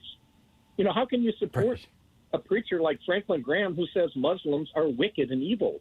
How can you support politicians who want to keep them out of the country? They are saving your life. How can you hate them? Yeah. So I think it may be a moment for all of us. I'm guessing a lot of those people will say, well, yeah, every rule has an exception, and that sometimes proves the rule. But I think you're right. And one of the things that's been actually very gratifying to me is how much publicity that fact has gotten. How there's been so many nice little kind of fluffy profiles of this husband and wife team, both of them the children of Turkish refugees or immigrants to Germany, who developed this vaccine. They're brilliant, and they just did a marvelous job. John, thank you. That's an excellent point. Ted in Black Diamond, Washington. Hey, Ted, what's up? Good morning, Tom. I have a modest proposal on how to deal with Mitch McConnell in case the Democrats cannot take back the Senate. Mitch is kept in power by money, and money from Elaine Chao and her shipping family, a billion-dollar business that depends on the United States to allow access. If Biden wants to, through executive order, he could limit, he could tax, he could tariff, he could ban them all together. This would be a lever to move Mitch forward to get off of all this legislation that he's sitting on. Second of all, Mitch... Well, hang on just a second. Before you get to your second of all, Ted, he would have a hard time doing that. I mean, that shipping company, I forget the name of it, that Elaine Chao's family owns, transports an awful lot of stuff into the United States, both from Taiwan and from China. To disrupt that company would be to disrupt American commerce. I don't think Biden is going to be willing to take that kind of a political chance. Well, I get what you're saying. You can make it more expensive for them. There's a lot of things that can be done that... I think the thing to look into is the way that Elaine Chao was steering government contracts and government regulations to her family shipping company or to the benefit of her family shipping company. That's specifically what the Office of Inspector General in the Department of Transportation was looking into when he got fired. Yeah, I always found it interesting as far as how hands-off Trump has been with Elaine Chao in the cabinet. Every other cabinet member is either retired, resigned, or have been savaged by Trump. But she's always been untouchable because she's Mitch McConnell's and Betsy wife. DeVos, who's also a billionaire. I mean, Trump is actually afraid of real billionaires. And you know, and Wilbur Ross, the Secretary of Commerce, who's not a billionaire but worth hundreds and hundreds of millions of dollars, and Forbes magazine called him one of the biggest grifters in America. You know, Trump cuts them all the slack he can because they're richer than he is. But I think that's his only criteria. Spot on, Ted. Thanks a lot for the call. We'll be back. It's 20 minutes past the hour.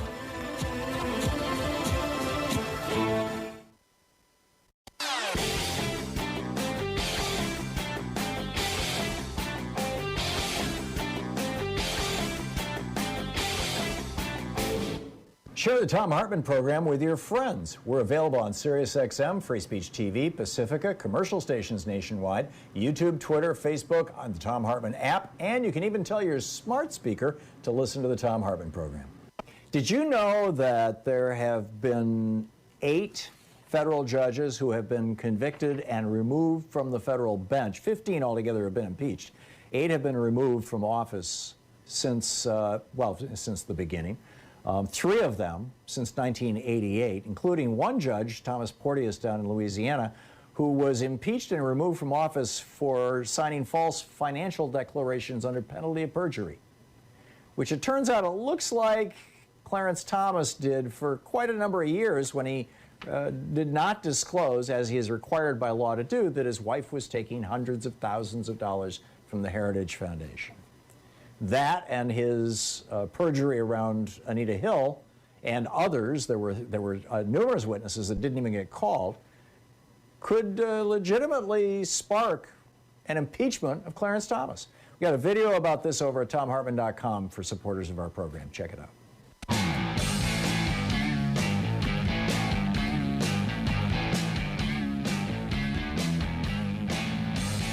And welcome back. Thom Hartmann here with you. Okay, a couple other things I wanted to point out. The headline kind of says it all. Joan McCarter's headline over at Daily Kos. Trump gives disabled people one more kick in the teeth on his way out. Yep, in the middle of the Trump pandemic, Joan McCarter writes, in which untold millions of people who survived the disease could end up disabled for life. Keep in mind, one of the principal side effects of getting COVID is not dying. That's rare. The principal side effect is having a stroke, having long-term heart damage, experiencing dementia. 1 in 5 people who are diagnosed with symptomatic COVID within 60 days are exhibiting symptoms of mental illness. So anyway, the Trump administration, so all these people are going to be carrying what may be lifelong disabilities. We don't know how long this lasts, but hey, strokes tend to last for a long, long time. So Friday, the Trump administration notified the world. They announced that they're finalizing rules meant to do nothing more than make it harder for disabled people to get Social Security and to hurt people who are already on Social Security disability. They're changing the appeals process, so now instead of the impartial administrative law judges who are basically judges with no political opinion and no affiliation with any group or agency or anything. They're just there like judges, right? They're replacing them with internal agency lawyers, Social Security lawyers, who have been given the mandate of making it harder for people to navigate this process.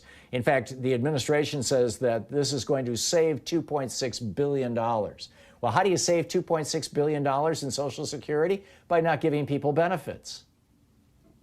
They're also going to dramatically increase the, quote, continuing disability reviews. What are these? Well, this is what Ron Wyden, the senator from Oregon, said. He said, this is the harassment of people with disabilities that puts Americans at greater risk of falling through the cracks. So that's step one of what Trump is doing on the way out. Let's just kick people on Social Security upside the head. Step two, well, this is fascinating. Psychology Today, back in 2007, right? This is long before Donald Trump was on the horizon. 2007, Psychology Today ran an article titled "When the Narcissist Fails." And it was basically, the context was mostly like in business. And it's like, what happens when a narcissist fails? And they've got this 14-point list of what narcissists do when they fail. And I just have to share this with you. This is just mind-boggling. Keep in mind, this is 13 years old, what I'm reading to you. Number one, they will falsely claim that everything is fine and there's nothing wrong. They'll try to first misdirect us or claim that there's nothing to the allegations or circumstances. This was written in 2007, 13 years ago. Number two, if evidence is presented, they'll seek to have it invalidated or claim that it is false, fake, or the product of vague conspiracies. Number three, any evidence presented and those who present it will be attacked aggressively and vindictively. The better the evidence, the more aggressive the attacks. Number four, foolproof evidence will be portrayed as false and the result of pettiness, jealousy, bad actors, malicious individuals, haters, enemies, losers, conspirators, opposition, gain seekers, and the faithless. Number five, keep in mind this was written 13 years ago. Number five, as they lash out with vindictiveness, the malignant narcissist will continue to talk about themselves in glowing terms. They will trumpet their greatness, their achievements, real or imagined, their faux infallibility, and even portray themselves as worthy of being revered rather than reviled. Number six, they will seek to find someone to blame their troubles on or their downfall on, particularly someone who can't defend themselves. A scapegoat, in other words. Number seven, as circumstances become dire, the narcissist will not take responsibility ever. Anything that has gone wrong is the responsibility of others. Number eight, in the process of casting blame, even the most loyal and stalwart will be discarded and denigrated if needed with reptilian indifference. For the malignant narcissist, there is only the good, those who provide blind, unwavering loyalty, and everyone else is an enemy and thus bad. Number nine, expect lies to increase and to be repeated exponentially. Even in the light of factual evidence to the contrary, malignant narcissists will lie more profusely and more adamantly when caught. Number 10, and while lies will increase, so too will the need to devalue others in order to further value themselves. They will attack everyone and everyone and anyone in the most vicious and vindictive ways. This is when you see their rage come through, not just anger, but unbridled rage. They will say things that shock the conscience. Number 9, that was number 10. Number 11, the malignant narcissist lacks guilt or a conscience and is only concerned with respect and not being publicly shamed. Any kind of public embarrassment will cause them further anger, rage, attacks, unethical comportment, and unprecedented incivility. Number 12, if the narcissist is going to be brought down, they'll also seek to bring down everyone else around them. Trump's trying to bring down our whole country, right? Number 13, in certain situations as the end nears, the suffering of others is the most important thing to the malignant narcissist. They delight in the pain of other people as they are suffering. And number 14, they will endlessly hang on just a second, I'll read it to you. The Thom Hartmann Program. Call 202-808-9925. Narcissists are natural wound collectors. As they face failure, arrest, indictment, they will endlessly air their grievances. Amazing.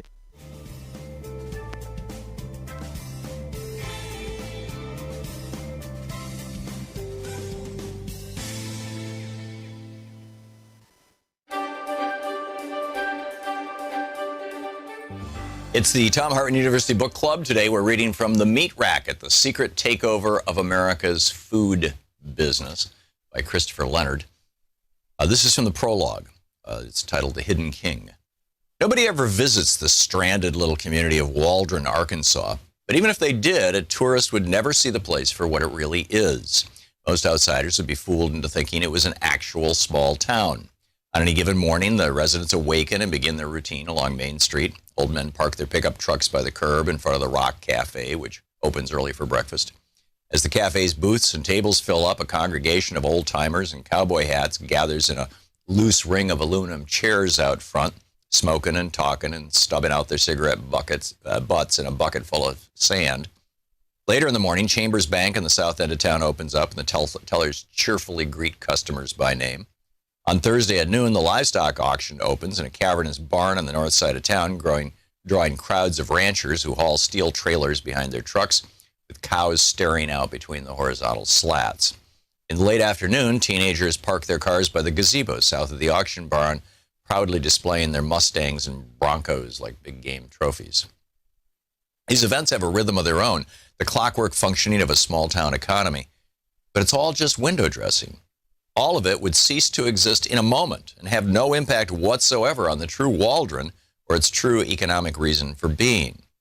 The real tempo of the town's economic pulse is measured by the coming and going of semi-trucks that roll down Main Street at periodic intervals, 24 hours a day, 7 days a week. In the middle of the night, tanker trucks full of animal feed rumble past the empty stores and out onto country roads that lead into the hilly terrain that surrounds town. At dawn, other trucks trundle in from the hills, heaped high with battered metal crates full of chickens that exude clouds of white feathers along the highway. The tempo can be measured in the regular arrival of train cars full of grain and oil seeds that dump their loads at a feed mill that clanks and hums and churns all night. And in the parade of refrigerated trucks that pull up to a slaughterhouse near the feed mill and get loaded with pallets of frozen meat. This is the real functioning of Waldron, Arkansas, and its true reason for being. This is the heartbeat of Tyson Foods, the nation's biggest meat company. The Tyson plant on the north end of Waldron is the only thing that keeps the town on the map. Appropriately, many residents simply refer to it as the complex. That's because the Tyson plant isn't just a factory, it's more like an entire small-town economy consolidated into one property. The complex contains its own feed mill and hatchery, its own trucking line and slaughterhouse that covers several acres of land and processes about 1 million dead chickens a week. The complex is like an economic dark star that has drawn into itself all the independent businesses, an economic dark star that has drawn into itself all the independent businesses that used to define a small town like Waldron, the kinds of businesses that were once the economic pillars of rural America. Of course, tourists to Waldron would never see the Tyson plant, and not just because it sits on the north fringe of town away from Main Street. Visitors are stopped at its front gate and forbidden from exploring its grounds. So a tourist would have to be content to stroll along the sidewalks downtown, observing the fake Main Street, the deceptive array of little businesses that make it seem like a community. This illusory appearance cloaks Tyson's existence all the way from its roots in rural America to the grocery store shelves and restaurant menus where its products finally reach American consumers.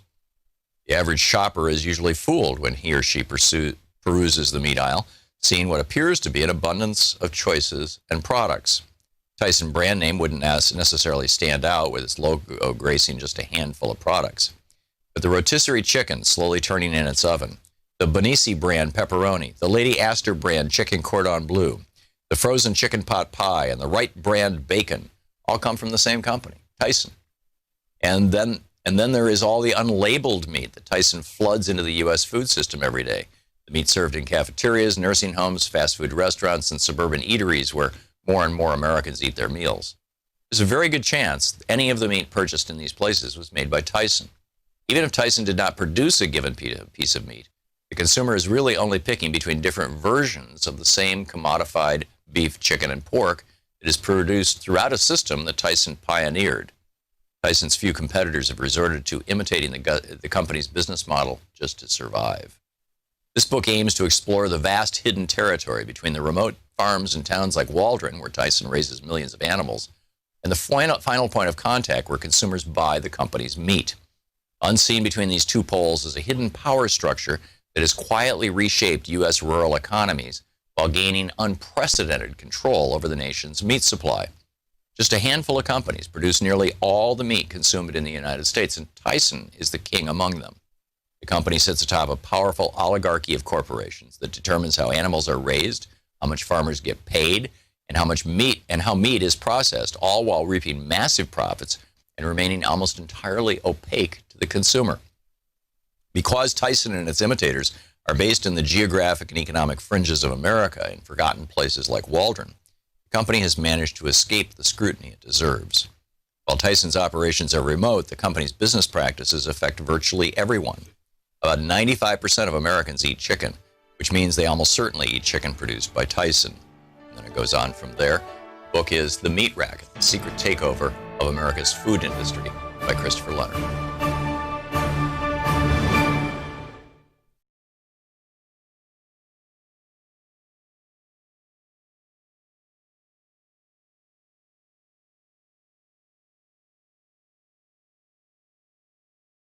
Conference. It's running December 5th and 6th and 12th and 13th. My keynote is how all life is organized around democracy. Tickets are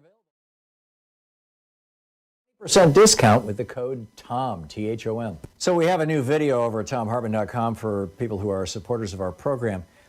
And it gets into the 2016 election and what lessons we can draw from that for the 2020 election. For example, in 2016, according to the exit polls, and all we have to look at right now are pre-polls, but the exit polls, these are the actual voters who are being asked. In 2016, in Florida, Hillary Clinton, according to the exit polls, beat Donald Trump 47.7 to 46.4. According to the exit polls in 2016 in North Carolina, Hillary Clinton beat Trump 48.6 to 46.5%. In Pennsylvania, according to the exit polls, Hillary Clinton beat Trump 50.5% to Trump's 46.1%. And in Wisconsin, she beat Trump 48.2% to 44.3%. And yet all four of those states gave their electoral votes, the official win, to Donald Trump. Why is that? I lay it all out. You can check it out over at ThomHartmann.com.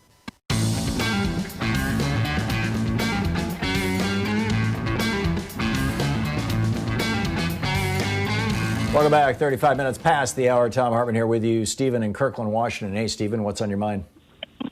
Hi, Tom. Hoping you can explain beyond Mark Twain's quote about being easier to fool someone than to convince they're fooled. And Dunning-Kruger, how is it that you have little under half the country basically scared to death of socialism, as if a bunch of guys with their GEDs are gaming us for social welfare fraud, while the corporatocracy steals us blind with corporate socialism right out there in public as an ROI on campaign graft to both parties, actually. I've been kind of baffled at that because I've debated certainly a lot of people online who think single-issue socialism is the main reason to vote against Joe Biden or any Democrat for that matter. And they're usually people who don't have a pot to piss in because the game is so rigged against them. And you can mention a 581-page peer-reviewed study from Princeton University saying that we are now an oligarchy and no longer comprise a democratic republic. And if you've never been male, heterosexual, white, and rich, you've never really lived in a pure democratic republic. I'm just wondering your thoughts and the explanation or the smoking gun on how come this is true. I think that I don't disagree with your diagnosis, Steve, or your or analysis, but I think that this was a large part of the appeal of both Bernie Sanders and Donald Trump in 2016. Both of them. Bernie was telling the truth and speaking what he had been living for the last 50 years. Donald Trump was lying through his teeth. But both of them were saying the system is rigged. The system is rigged for rich people. The system is rigged against working class people. The system is rigged for big corporations. And, we need to unrig the system. And I think that when you try to say to a Trump supporter that the system's not rigged, or, which is part of the problem right now with the electoral system, with the elections, because that kind of plays into Trump's original narrative. When you try to say the system's not rigged, they know that you're just wrong. I mean, the system is rigged. And, our tax code, if nothing else, is rigged. Our limitations on liabilities for corporations, our campaign finance laws that limit what you and I can give, but basically don't limit what billionaires and giant corporations can give. All of those things are rigged, and they need to be unrigged. We need to return some normalcy and safety and small d democracy, really, to America. And I think the average working person gets it, that they've been screwed by both parties for a long time. But the Republican Party under Trump, and this was the wonder of populism, is that Donald Trump was able to say, yeah, you've been screwed. And nobody at the time was really in a loud way saying, yeah, Trump is one of those guys who's screwing you. I mean, he's got over 3,000 small businesses who sued him for not paying his damn bills. He is the epitome of the people who are screwing you. But the reality is that in large part, thanks to the Supreme Court's decision in 76 and 78, Buckley and Bellotti and Citizens United in 2010, that thanks to these decisions, rich people once again basically completely own the political process, or largely own the political process. There are a few politicians out there who can make it with money from small contributions, and we're going to see how that plays out in Georgia now in the next month or so. But I think that's really what's going on, Stephen. I like your analysis, but I think that the problem is that we have to acknowledge that the system has been corrupted. Daryl in Fort Lauderdale, Florida. Hey, Daryl, what's on your mind? Yes, hi, good afternoon. As hopeful as I am about the recent election results, and hope they stand, I'm losing hope just based on the double standard that's been in place in this country with citizens that are law-abiding and pay taxes versus the electorate and corporations, and I'll give you some examples. If I ignore a subpoena, there's a consequence. Apparently, if an elected official ignores a subpoena, there is no consequence. In addition, if I stole money from a charity and it was proven that I did, I'm likely to have been calling you from a prison phone and not my own phone right now.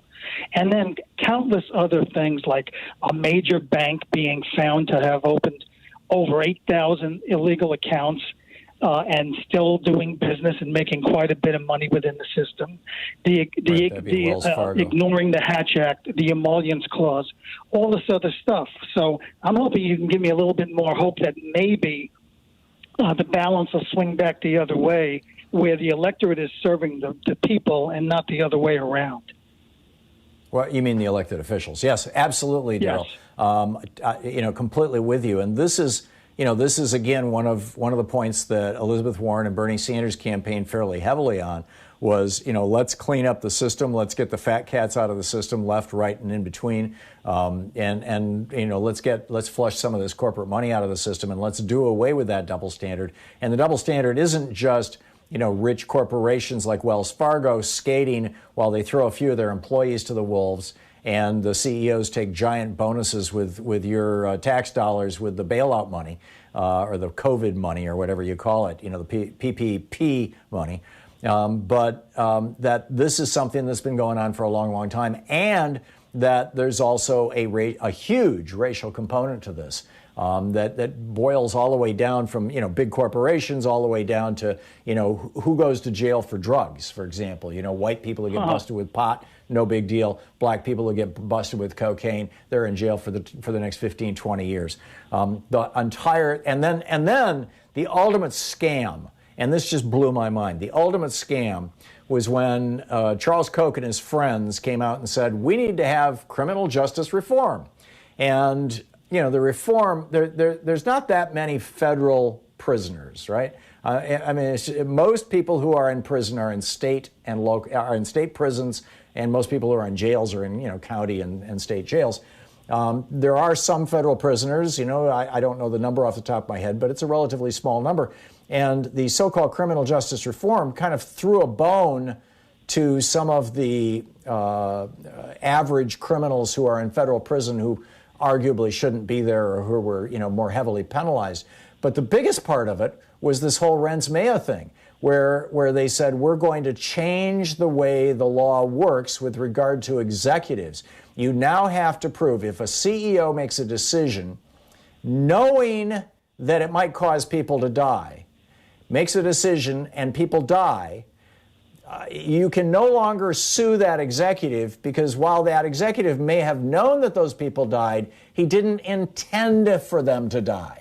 It used to be that just knowing people would die if you did side saddle gas tanks on a Ford F-150, constructed the gas tank in the back of a Chevette so that it would blow up, or a Pinto. Used to be that would be enough to get the executive. Well, they changed. So now, with the so-called criminal justice reform, they completely changed the standards. I mean, it's just nuts. It's just nuts. Daryl, thank you for the call. We need real reform. Nina in McAlpin, Florida. Hey, Nina, what's up? Hey, Tom. Thanks for taking my call. I really respect your opinion. I voted for Bill Clinton twice and for Obama twice, and I wrote in Andrew Yang, which was probably a mistake. But I'm just worried about the media calling the president before the time to call it. Has that happened before, or am I just naive? The one time that happened was when Fox News called Florida for George W. Bush, when it actually looked like Al Gore won Florida, and that led to the vote being shut down, the count being shut down, and we never did get that recount. When the newspapers did the recount, they found, sure enough, Al Gore actually won Florida. But by and large, all the media are doing on election night, I mean, this is the big argument on the right, is, oh my God, the media is calling the election. That's not their job. It's the secretaries of state. They're supposed to certify it. Well, yeah, but the media can do arithmetic just like everybody else. And when the numbers are so overwhelming in favor of one candidate or another, you don't sit around and go, it's like saying, it looks like it's raining like hell out there, but I'm going to wait for an actual meteorologist to call me up and give me an official weather report before I decide whether I'm going to wear an umbrella or carry an umbrella when I go outside. All the media is doing is reporting on what's obvious. When it becomes obvious, that's when they call it. We'll be right back. You're listening to Thom Hartmann. Visit ThomHartmann.com for audio and video archives. So it's not technically legal, but I guess the other one was the Harry Truman election in 1948.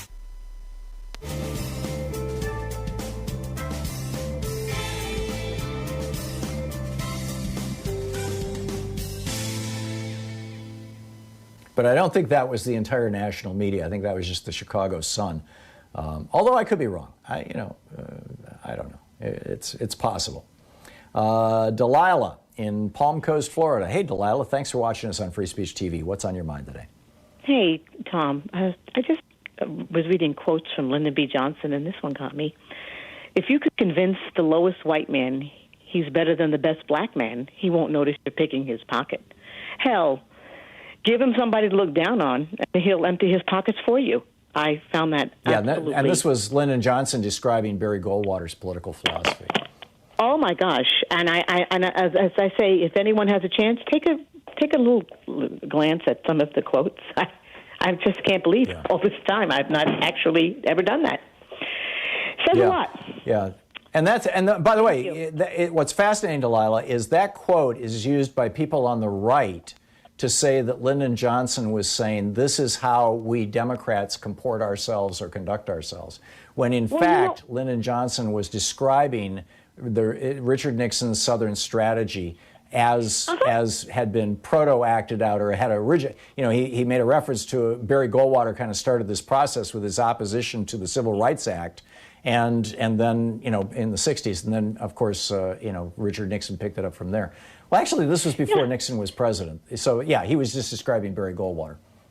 The quotes, I'm just appreciative that I was able to, and I'm going to read a little bit more later on. Thank you so much for taking my call. You're welcome. Thank you, Delilah. Great to hear from you. Henry in Las Vegas, New Mexico. Hey, Henry, what's on your mind? Okay, the word socialism. About 15 minutes ago, you had an explanation that explained Bernie Sanders' use of the word. to which I fully agree with you.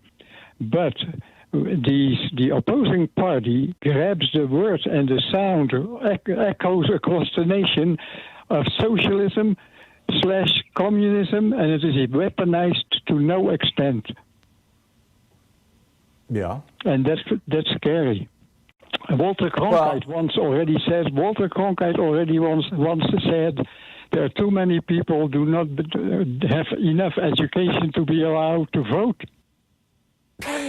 I'm not sure Walter Cronkite ever said that, but there are a lot of people who don't understand what socialism means. And part of that is because socialism has meant different things to different people over the years.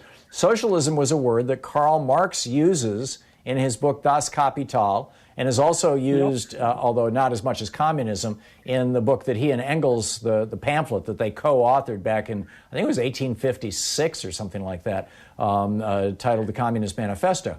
But, he uses the word socialism in Das Kapital to describe a system that became the Union of Soviet Socialist Republics and that we today refer to as communism.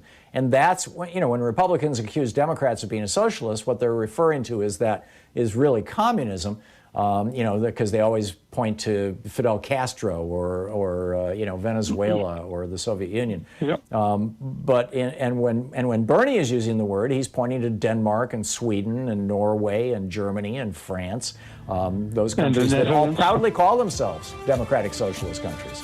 So Henry, we need to educate America. And in the meantime, probably, the corporate Democrats who are saying that the progressive Democrats shouldn't use the word socialist, there's probably a grain of truth in there. Why hand them a club to hit you with, right? We'll be right back. It's coming up on 10 minutes before the hour.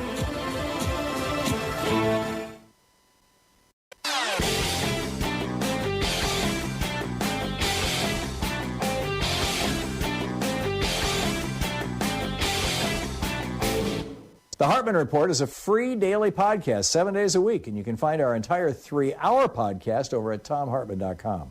In our special video over at thomhartmann.com for supporters of our program, the one today is for anybody who has any connection, or for this week, anybody who has any connection with the military or anybody in the military who might still think that Donald Trump is a good guy.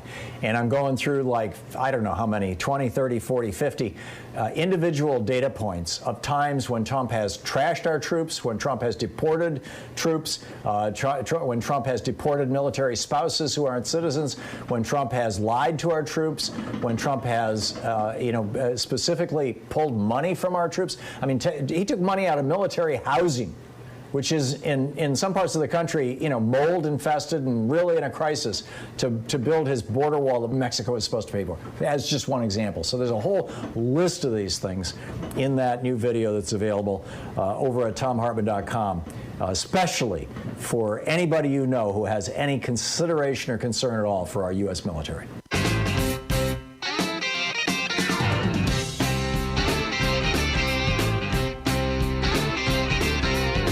Welcome back. Patrick in Long Island, New York. Hey, Patrick, what's on your mind today? How you doing, Tom? I was going through my notes here, and I see that I'm at step number 2 for my prediction of Trump, which was that he would lose, but he would lawyer up. But I'm very encouraged by the fact that he doesn't seem to be gaining any ground that I hear of, so he has no case to take to the Supreme Court. And that was what I had feared was going to be my scenario. On a different subject, what you're talking about, this may be repetitive and very basic, but I think it would be a good time if you were to give a good sketch of what the difference between a social democracy and what we have going on here, which is already a social democracy in some ways. Yeah.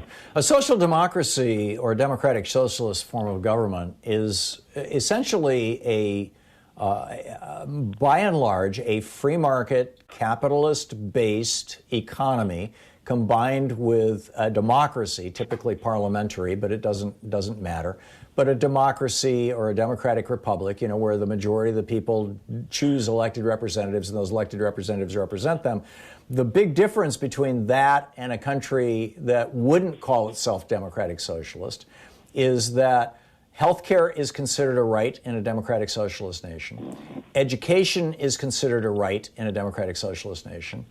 Housing is considered a right in a democratic socialist nation. And food is considered a right in a democratic socialist nation.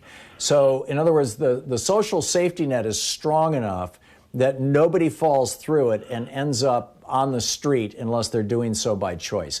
And mental illness is considered part of, of the healthcare system. And so even if if somebody's choosing to be homeless because they're mentally ill, there are services, available and provided to them. That's really the difference. In our form of government, or at least Rand Paul's version of our form of government, or the Republican Party's version of our form of government, you only get health care if you work, because we have to scare people and threaten people into working because people are essentially lazy in these people's minds. You only get education if you're born into a wealthy family or you can prove your virtue. You only get a decent job. Oh, the other thing is, in a democratic socialist country, if you don't have a job, the government will figure out a way to get you one. They will even make one for you. And all of these things, by the way, go back to the New Deal, with the exception of health care. And Francis Perkins proposed health care, and FDR had to abandon it because of all the screams of socialism from the all-white American Medical Association that did not, and the reason why, I'm writing a book right now called The Hidden History of Healthcare. In fact, I just sent it off to the publisher on Sunday. The reason why the AMA fought both FDR and Harry Truman on their national health care system was that the AMA at that time was all white. The Black Doctors Association was called the National Medical Association, the NMA. And as the all-white Doctors Association, they did not want to have a system in place where they might have to care for black people. And so racism is largely what drove where we're at and why we don't have, these things as rights. But that's the fundamental difference. And, and it's a point that needs to be made over and over and over again. Patrick, thanks for the call. Kirk in Lakeland, Florida. Hey, Kirk, what's on your mind? Tom, good to talk to you. There was a Fox News exit poll that came out, and I was looking at it yesterday, and the interesting thing about this is, and I'm a college-educated guy, I can read, is that there was a lot of things that were interesting to me. Like, a lot of the people who voted for Trump were not attending church, were not, described themselves as not affiliated with a religion. There was a couple other things that stood out, but, a lot of them were for progressive policies. And so it's interesting because we're a divided household with our grandparents and us. And so they're up at the villages in Florida. And so this is one of these things where, we sent this to them because we haven't been talking much lately. And it's just Florida voted for a $15 minimum wage, didn't they?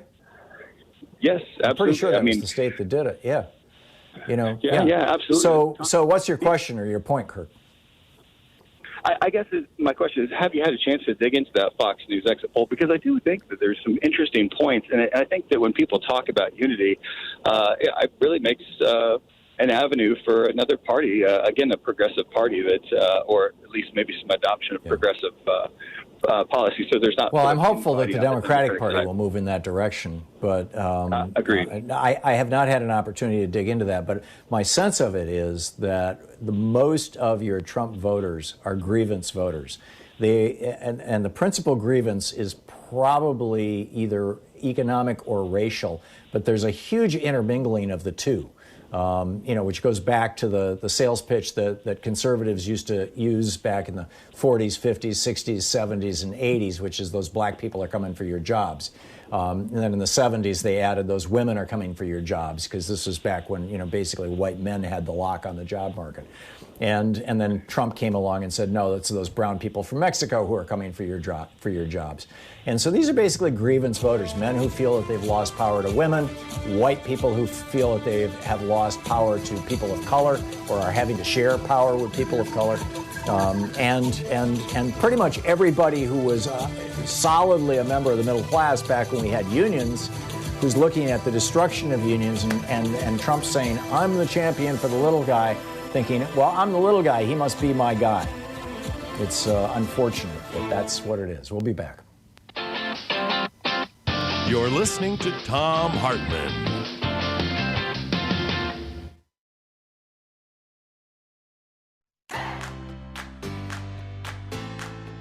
These companies support the Thom Hartmann Program. They are Gabi.com.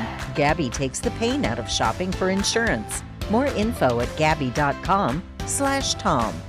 Teeth, Smarter Pet Dental Help. More info at teethhealth.com, code TOM. HelloFresh, delivering fresh ingredients and mouthwatering recipes. More info at hellofresh.com, code TOM.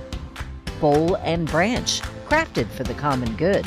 More information at bowlandbranch.com, code TOM. ExpressVPN, the VPN that just works. More info at expressvpn.com/Tom. And CB Distillery, CBD for sleeping. More info at cbdistillery.com, code TOM.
Our book today in the Thom Hartmann Book Club is Richard Wolff's Understanding Socialism. This is from the introduction.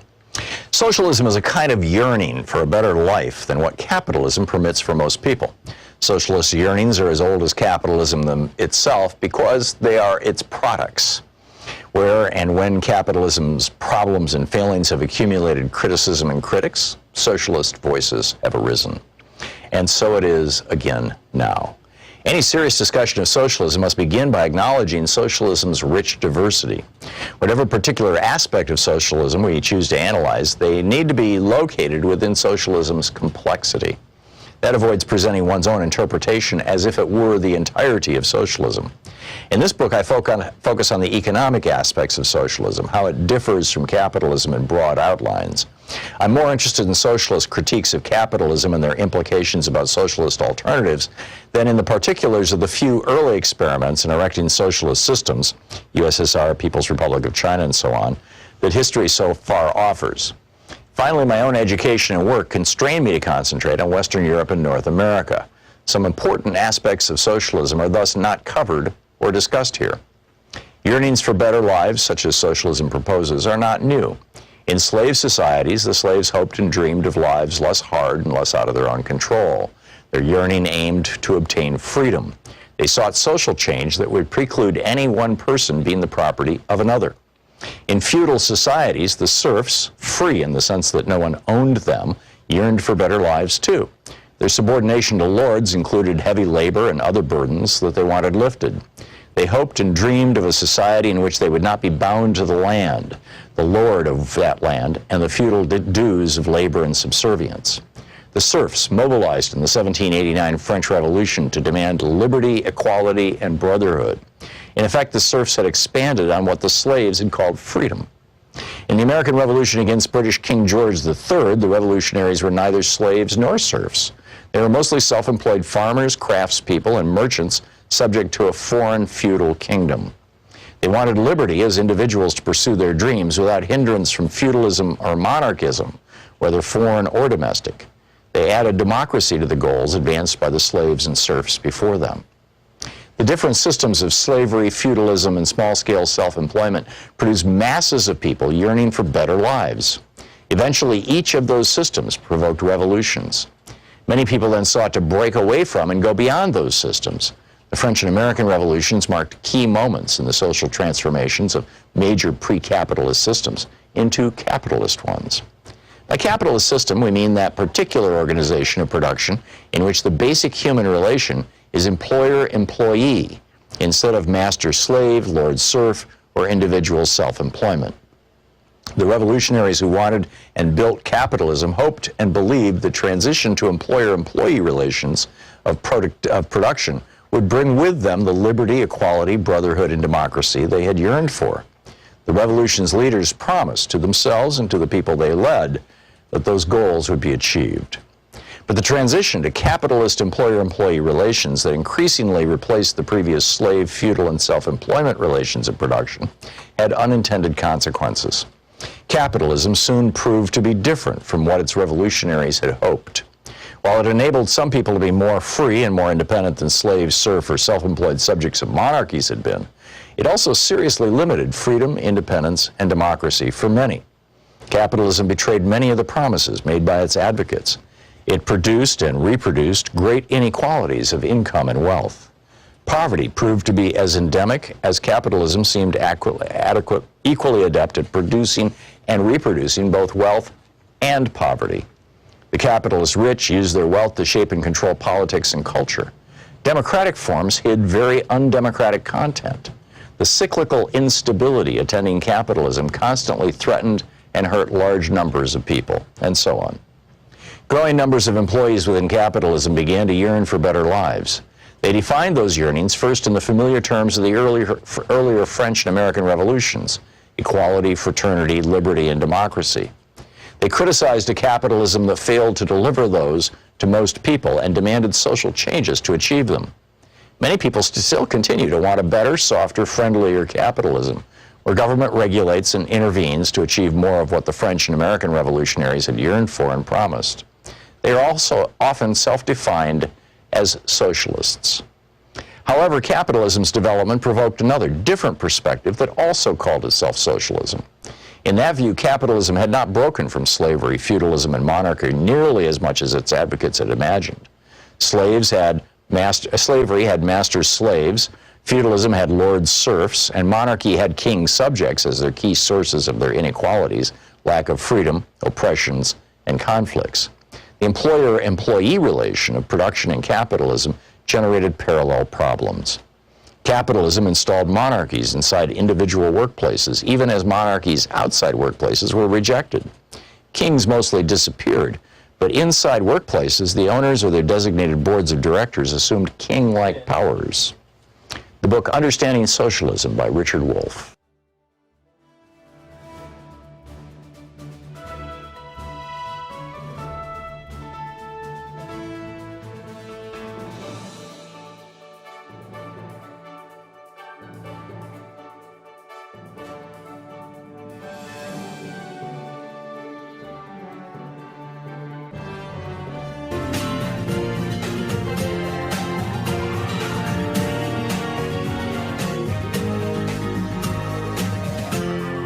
This is the Thom Hartmann Program.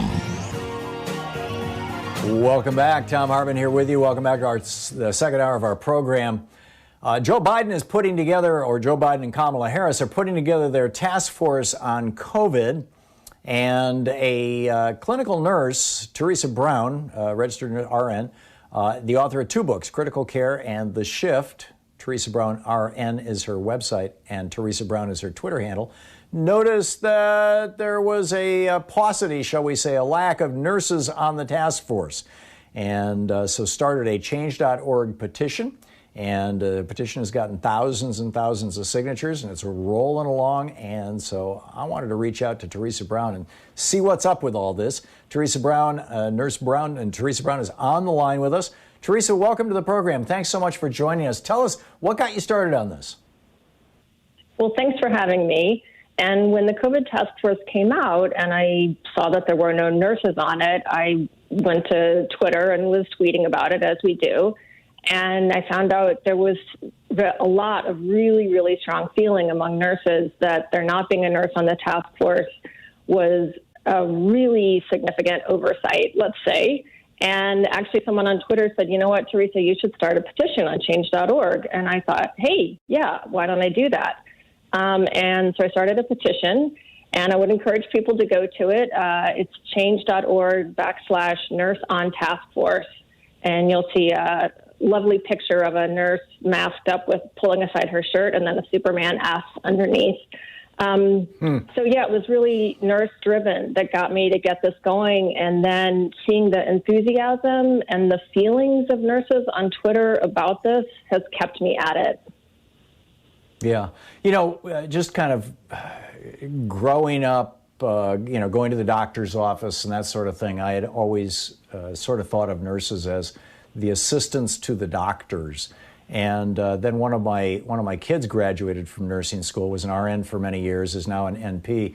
And I have discovered that nursing is a standalone profession. It's subordinate to nothing and nobody. Thank you very much. And without nurses and nursing, you don't have medicine. Do you want to elaborate on that a little bit and help educate people who might be operating under the same misconception that I was before my oldest kid went to nursing school? That's a great point. And I had a similar moment when my son was born, that it's not the doctor who sat with me all during my labor and held my hand and encouraged me. And it wasn't a doctor in the hospital who checked how I was doing and how my son was doing. It was the nurses. And so I had that eye-opening moment myself. At that time, I was teaching English at Tufts University. I have a PhD in English, and it was my kids who got me to switch careers. So that's how profoundly impressed I was with nurses. The analogy I was thinking about was, I think people often look at the military and they say doctors are officers and nurses are like the enlisted, right? That's a crude analogy, but we'll go with it. But the problem with that is the Army in general is trying to keep an enemy at bay, right? They sometimes have to hurt people. They sometimes kill people. Healthcare has a completely different function. We're trying to heal people, which is a very, very complicated process that's becoming increasingly specialized.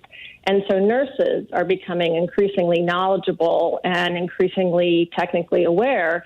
And there are many, many arenas, as you say, where we basically function on our own. It's nurses monitoring hospital floors. I worked in home hospice for several years. It's nurses who are the point person for the hospice team. It's nurses who work in skilled nursing facilities.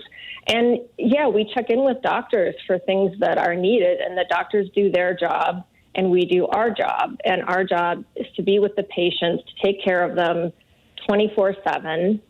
And also to work in the community. So a really important point with the COVID task force is Vivek Murthy has talked about the challenge of getting everyone vaccinated. Well, nurses give shots. We are year after year voted the most trusted profession. And nurses are talking in articles online about trying to work with patients who don't believe that COVID is real and how difficult that is. Wouldn't it be great to have a nurse on the task force who could talk about how can we get nurses to really work with patients about, yes, COVID is real. Yes, I would recommend this vaccine. Yeah, masking does help. It would make a big difference. Yeah, it definitely would. So how's that going? I mean, you've got the petition over at change.org. We're talking with Theresa Brown, a clinical nurse and the author of two books, Critical Care and The Shift. TheresaBrownRN.com is the website, and Theresa Brown on Twitter. Theresa, are you getting any response from the administration? Have you seen any movement on their part? I've heard about some whispering. I have not personally gotten a response, so I'm just going to keep at it and hope for the best. And we'll see what happens. And if there's not a nurse on the COVID task force, what I really want the petition to do, I would like it to accomplish that. But if it doesn't accomplish that, what I would like for it to do is put out in the ether and in people's minds, nurses need to be involved in the American response to COVID, not just at a sort of boots on the ground level, but also at a leadership level, because our workflow, our responsibilities, how we do our job is completely different from doctors. And we need people in the leadership roles who understand how we work and what we can do.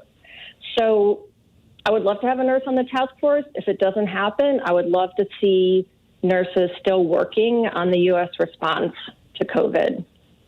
Yeah, I'm I totally wish I could with say you. that Joe Biden had called me, but yeah, well, you never know. Yeah. So, you know, I some years ago, probably 6-8 years ago, maybe a little longer, I was the keynote speaker for the Physicians for National Health Plan, PNHP group at their annual convention in Seattle.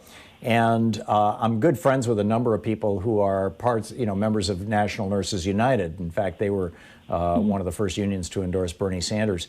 So, you know, there's a couple of fairly political organizations, PNHP with docs, National Nurses United with nurses, who are advocating for large plans, you know, national health care for all, Medicare for all, things like that.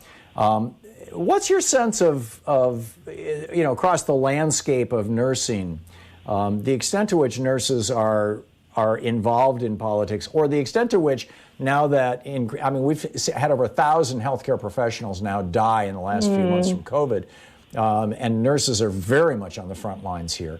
What's the extent to which we're seeing in a positive way nurses becoming more politically active? I think we are seeing that. Traditionally, nurses often feel like I'm just going to keep my head down and do my job, and that's going to keep me safe, right? And with COVID, nurses started to see, no, that's not working because we don't have enough personal protective equipment, or I'm a pregnant nurse and I'm being told I have to go take care of COVID patients, and that's it. I just have to do that. So nurses have been put into these situations that are literally, in some cases, life-threatening. And it's made them realize that just keeping your head down is not going to work in extreme situations. And I would say, in general, it doesn't work. I mean, through my writing at the New York Times and my books, I've tried to always speak up and represent nurses, but I also know how scary that can be. But I think we are going to see nurses talking a lot more. Yeah, and a fine thing it is. Nurses are important voices. Theresa Brown RN, clinical nurse, author of 2 books, Critical Care and The Shift. TheresaBrownRN.com is the website, and Theresa Brown is the Twitter handle. Theresa, thanks for dropping by. Thank you. This is the Thom Hartmann Program. 15 minutes past the hour. So that's one piece of Biden putting together, how he's going to go into the presidency. What else would you like to see?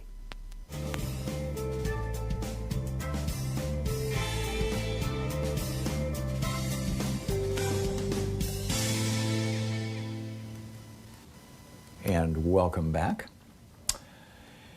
And let's see here. Alan in Phoenix, Arizona. Hey, Alan, what's on your mind today?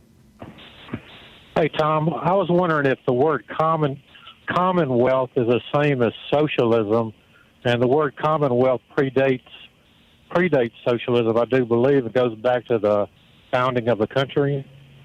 Yes. Yeah, the Commonwealth of Virginia. The Commonwealth of Massachusetts. Commonwealth was the idea that there are a number of things that we all commonly hold that represent the wealth of all of us. The rivers, the streams, the roads, the bridges, the police department, the army, all those things that we refer to as natural monopolies, and was very much a thing at the founding of the Republic, whereas the word socialism really didn't get popularized until around the time of the Civil War, when Karl Marx published first the Communist Manifesto, and then Kapital, or Das Kapital, Capital. And spot on. Are you suggesting that word make a comeback? Oh, yeah, I think that would be a good comeback. Yeah, I am with you. I think excellent point. Thank you, Alan. Great to hear from you. Richard in Los Angeles. Hey, Richard, what's on your mind today? I was just wondering what you thought about term limits for these senators, so we can get guys like the Crypt Keeper, McConnell out. I mean, you would have a more infusion of progressive ideas a lot sooner. What do you think about that? We have tried this experiment, Richard, in a number of states where they have term limited their members of the state Senate or the state House of Representatives. And we now know the result of the experiment. It's been going on for the better part of 25 or 30 years. And that is that one of the main things that the old timers do, one of the main functions that they offer when new people come into Congress, let's just use the word Congress kind of generically, when new people come in, the old timers will take them under their wing and say, here's how we do things. Here's where he's the parliamentarian or she's the parliamentarian, and here's where you get the information, and here's how you get information out of the Congressional Research Service, and here's how you deal with these particular weird lobbyists, and here's the idiosyncrasies of how things work. And basically they provide them with, whenever you come into a new job, but particularly when you come into a new job that's literally something you've never, ever done before in your life, which is the case with every single member of Congress. I mean, maybe they had a job in a state legislature before they came to the federal, can't they draft policies and procedures? Well, no, let me finish my point here, Richard. Let me finish. Okay. No, Richard, I have not made my point yet. I'm sorry to be so long-winded. But here's the thing. When you have term limits and those old guys are gone, what replaces them are the lobbyists. The lobbyists are always there.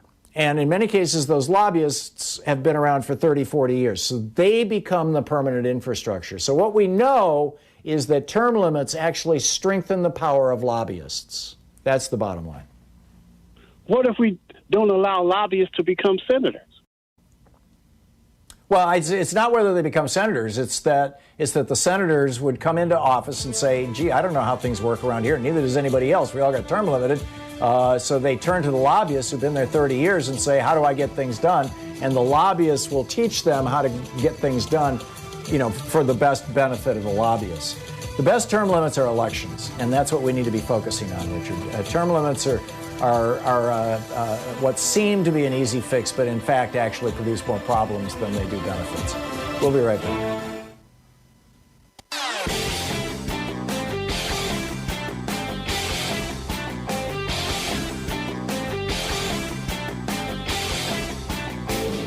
I'm speaking at the Billionaires 2020 conference. It's running December 5th and 6th and 12th and 13th. My keynote is how all life is organized around democracy. Tickets are available at Billionaires.org, and there's a 20% discount with the code TOM, T-H-O-M. So we've got a new video up over at TomHartmann.com for the folks who support our program, and it's about exactly why rich people, I'm talking about people who make more than $1 million a year marginally, and over $3 million a year, that group totally.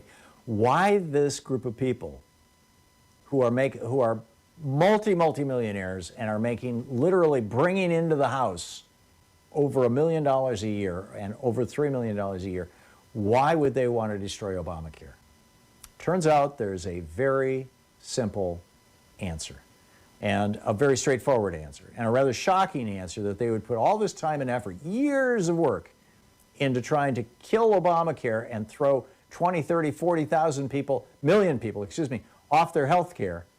And you can see it, hear it, read all about it, as it were, over at TomHartmann.com in our new members-only video.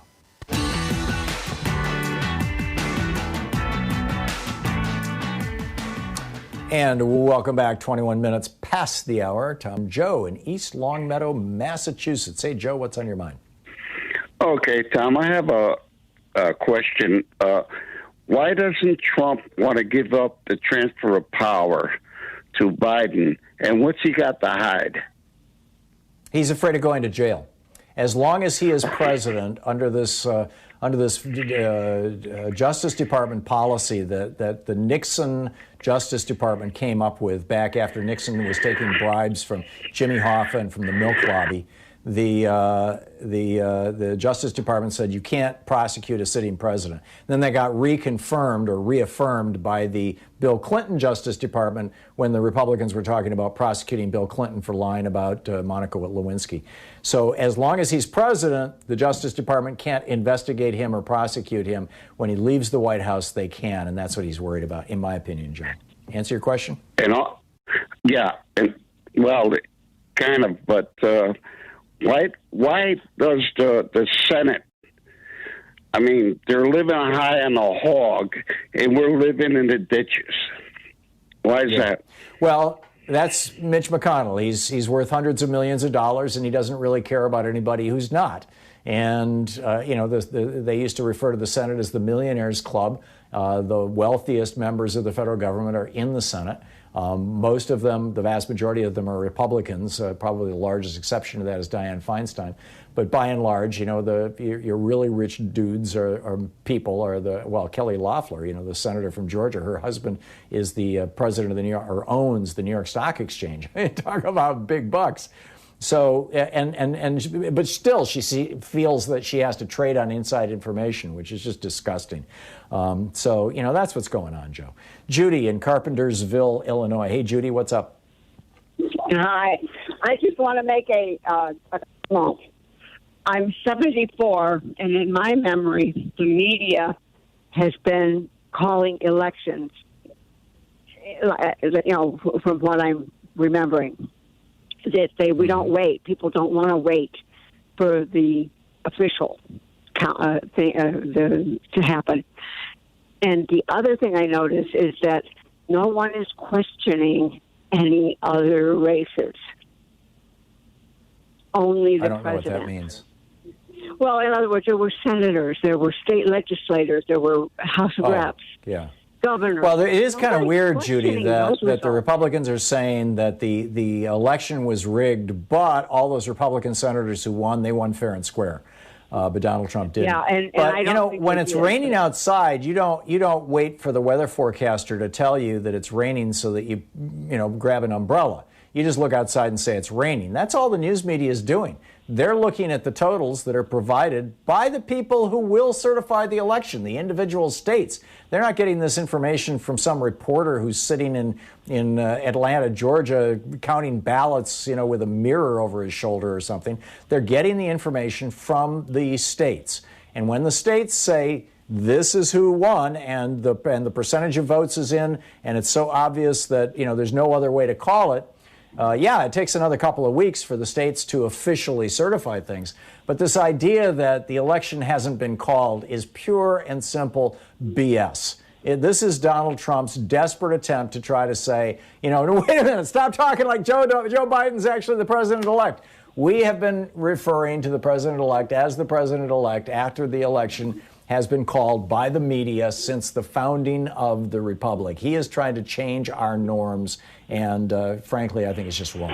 Anthony in South Bend, Indiana. Hey, Anthony, what's on your mind? Yes, I would just like to second the gentleman that called in from Elkhart, Indiana. My father-in-law worked at one of the steel mills in Gary, Indiana, and they had a very, very nice income.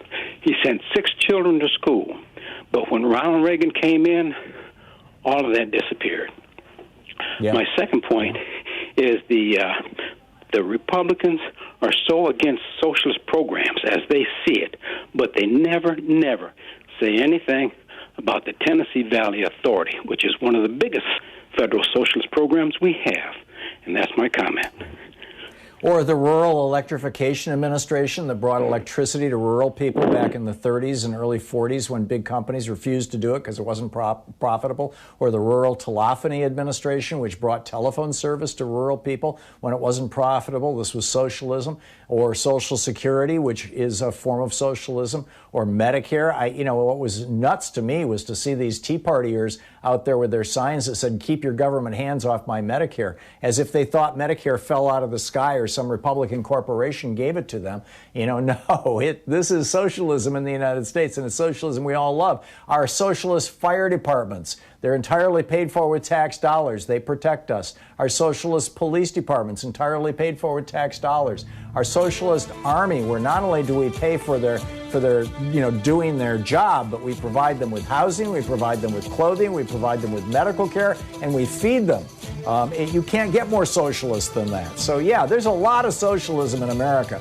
The real pernicious socialism, though, is not people on welfare. It's the $600 billion a year that we're handing to the billionaires in the oil industry. That's the most pernicious socialism we have in America. You're listening to the Thom Hartmann Program. Call 202-808-9925. and the fact that for every dollar Kentucky sends to the federal government in taxes, you and me send Kentucky $2.41 from our taxes.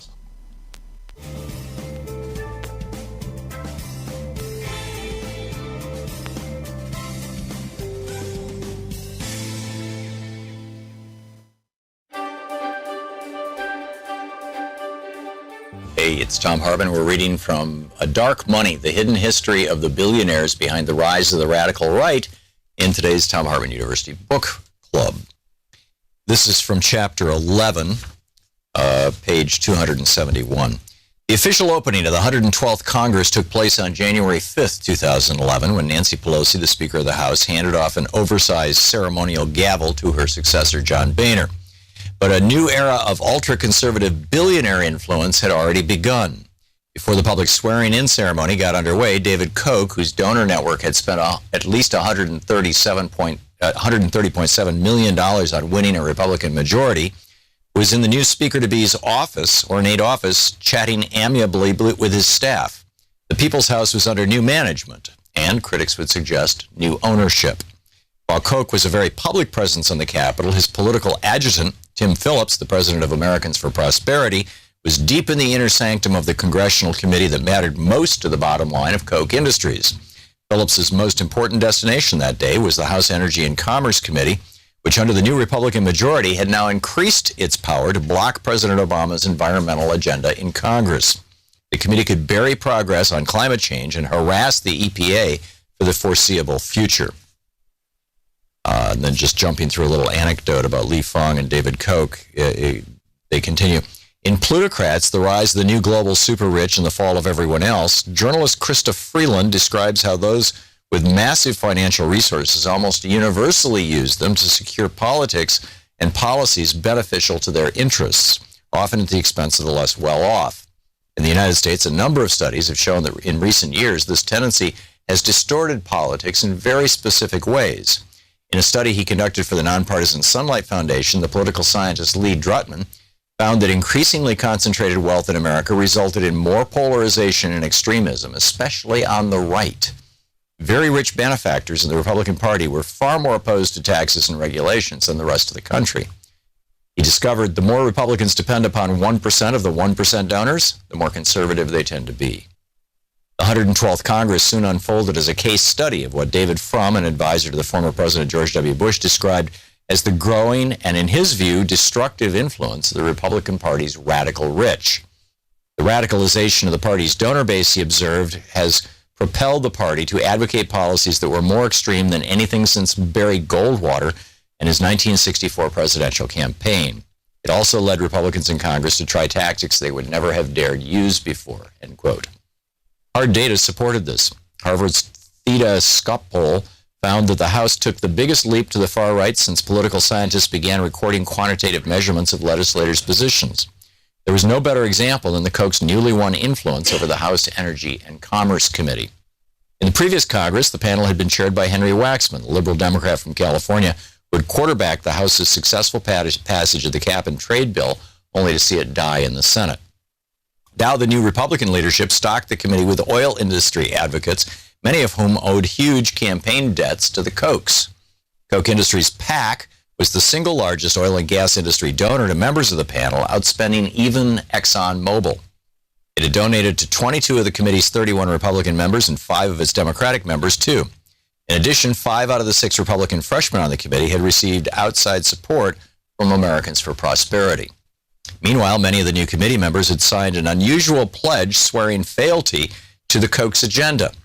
They promised to vote against any kind of carbon tax unless it was offset by comparable spending cuts, an unlikely scenario. The no climate tax pledge was invented by Americans for Prosperity in 2008, when the Supreme Court cleared the way for the EPA to regulate greenhouse gases as it does other pollutants. The Koch's pledge was modeled on the enormously successful one that the anti-tax crusader Grover Norquist had used to intimidate Republican lawmakers from raising taxes. But in this instance, it served not a cause so much as a company. By the start of the legislative session in 2011, fully 156 members of Congress had signed the Koch brothers' no climate tax pledge. Many returning members of the House Energy and Commerce Committee had already taken the pledge, And of the 12 new Republicans on the panel, 9 were signatories, including 5 of the 6 freshmen. A prime example of the symbiotic relationship between the Kochs and the committee was Morgan Griffith, who had defeated Rick Boucher in the district that represented Saltville, Virginia, and was among the new wave of appointees to the Energy and Commerce Committee who were openly indebted to the Koch brothers for their seats. Americans for Prosperity operatives were guests of honor at a victory rally soon after the election, at which Griffith gushed, quote, "I'm just thankful that you all helped me out in so many ways," end quote. The Koch's investment soon paid off. Once in office, Griffith became an outspoken skeptic of mainstream climate science, drawing national ridicule for lecturing scientific experts as they testified before Congress that they needed to consider the possibility that Mesopotamia and the Vikings owed their success to global warming, and the melting ice caps on Mars showed that humans were not its cause on Earth. Congressman Griffith became a lead player in the House Republicans' war on the EPA, demanding that the agency be reined in. Within a month after he took office, he and other House Republicans gutted the EPA budget by a punishing 27%. Dark Money, the hidden history of the billionaires behind the rise of the radical right, by Jane Mayer.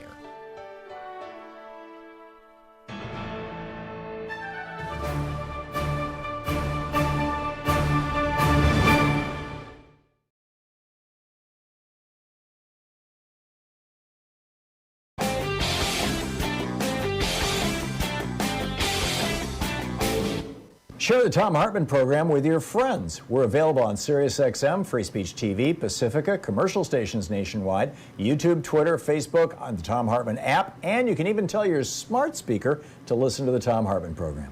Hey, we have a new video up. Hey, let HelloFresh spice up your mealtime at home like they do ours.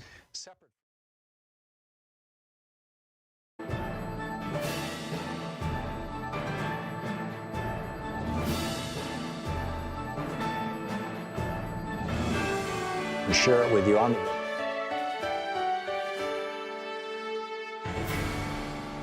Being, of course, is a word.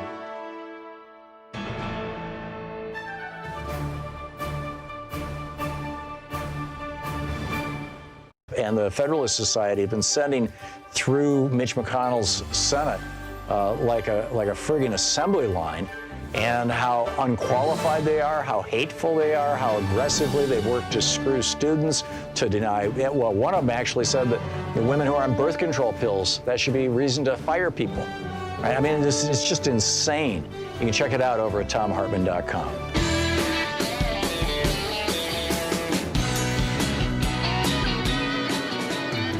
Welcome back. Thom Hartmann here with you. On the line with us is Ellen Montgomery, the Field Director of Public Lands with Environment America. EnvironmentAmerica.org is the website. ENVAM is the Twitter handle.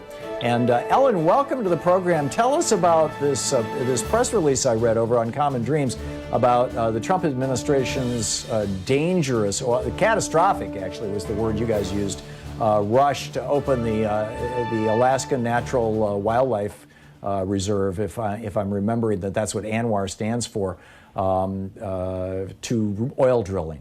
Please correct my acronym too. Well, thank you so much for having me on today, Tom. The first thing to know is that for decades, the Arctic National Wildlife Refuge in northern, it's in northern Alaska, has stood as a symbol of our nation's strong natural legacy. It's home to endangered polar bears, caribou, wolves, musk oxen, and migratory birds that travel to all 50 states. And destroying their home for just a bit more oil is a tragic mistake, and we can't let it happen. Isn't it fait accompli? I mean, aren't they right now selling off these lands, or is it possible this is, sort of like some of the executive orders Trump has done, this is the sort of thing that a Biden administration might be able to undo? Right. Well, first of all, President-elect Biden has committed to protecting the Arctic National Wildlife Refuge. And the Trump administration is rushing this through, trying to get it done by the end of President Trump's tenure and not fully considering the environmental impacts. The timeline is, in fact, so rushed that it's while on the one hand, bad news for the refuge because it's being opened for leasing, it also will. It's very unlikely that the entire process will be finished and that drilling will actually have started. There are a set of things that they have to do before they can actually open up the land. So it's essentially rushing something through that ought to take a lot longer, but frankly shouldn't be happening at all. But once a Shell or BP or pick your favorite company that donates massive amounts of cash to Republican members of Congress, once they have signed a lease, is that a revocable lease? Do they get their money back if there's a deposit? I don't know how this process works. Right. In order to actually start any kind of exploration, there are a number of additional processes that would need to happen, including environmental assessments, a variety of things. And so it's certainly not a done deal that these companies would be able to just start drilling. Although we think, and the rest of the environmental community thinks better to stop this and speak out against it over the next 30 days. And we're, in fact, urging oil companies, including Chevron, just to take a pass on the entire process. Have any companies signed up? I actually don't know. The official publication was just today, and I don't know that information is actually available to us yet. So it takes a while for this to become a matter of public record. But, I guess the essence of my question, we're talking with Ellen Montgomery, the field director with Public Lands of Environment America, environmentamerica.org. I guess the essence of my question was, is this a stunt by Trump on his way out of office to basically, flip the finger to environmentalists in America? Or is this an actual real effort on the part of the Trump administration to hand something of value to some of their largest and most wealthy campaign donors? Sure. So the grounds for this were laid in 2017 when Trump signed a tax bill basically that included a provision that required lease sales for oil and gas development. So this has been on his or on the Trump administration's agenda for a couple years, but the last minute speed up of the process is certainly certainly unwelcome and seems quite rushed and unlikely to result in a clear or successful process. Yeah, because I guess if it's an attempt to just grandstand one last time for the benefit of Charles Koch and other oil billionaires, then it's probably something that's worth calling out and decrying or condemning, but not anything that Congress really needs to get involved with. On the other hand, if they're actually signing contracts with real oil companies and those companies are handing over millions of dollars in deposits, and if there are provisions in those contracts that make them irrevocable or very difficult to revoke using a normal political process, then it becomes a whole different thing. Then it becomes war. And I'm trying to figure out which of these two it is, or is it something in between?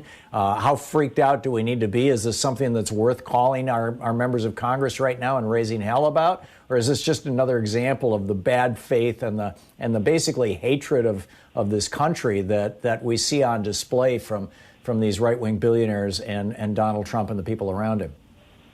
Right.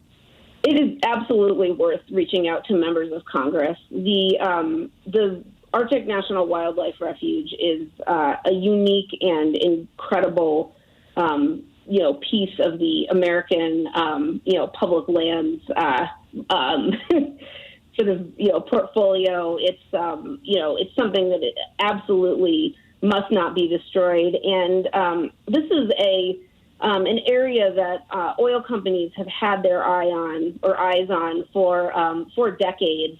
And we know that there is widespread public support and that there's been bipartisan support in the past to protect this area. We believe there can be bipartisan support in the next Congress to protect this area. And so folks who are concerned should absolutely reach out to their members of Congress and call for, a concrete solution permanently protecting this area of the coastal plain of the refuge. Great. And you can, of course, tweet your members of Congress. You can call them at 202-225-3121. You can contact their local offices. You can send them emails. You can send them, there's just all kinds of ways to reach out to them. Ellen, do you expect that, we're talking with Ellen Montgomery, the field director for public lands with environmentamerica.org. Ellen, do you expect that once the Biden administration comes in, I'm seeing all these press releases that Biden's first environmental appointee is a person who's taken a lot of money from the fossil fuel industry, that this battle is going to continue, or has the Biden administration, or has Joe Biden, pre-baked this cake? Has he already said, no, we're definitely going to roll this back, or is it just, we'll try to protect ANWR? President-elect Biden's, website specifically names the Arctic National Wildlife Refuge as a place, for permanent protection, and so we're excited about that and optimistic. But again, we think that there can be bipartisan support for Congress also acting to protect the Arctic National Wildlife Refuge. And so we'll, work both to encourage President-elect Biden to permanently protect the Arctic National Wildlife Refuge, and also continue to, encourage our members of Congress to do the same. Yeah, this is a big deal. This is an ecologically incredibly fragile area, and the home to many endangered species. And we really don't need any more fossil fuels. We really don't. Ellen Montgomery with environmentamerica.org, and thanks for helping me with ANWR. ENVAM is the Twitter handle. Ellen, thanks so much for dropping by. It's great talking with you. Thanks so much, Tom. My pleasure. My pleasure. It's 45 minutes past the hour. We'll be back with your calls and more of the news of the day right after this. Lindsey Graham digging himself a deeper and deeper hole. Stick around. You're listening to Thom Hartmann. Visit thomhartmann.com for audio and video archives. Back with more of your calls and the news of the day in just a moment. Stick around.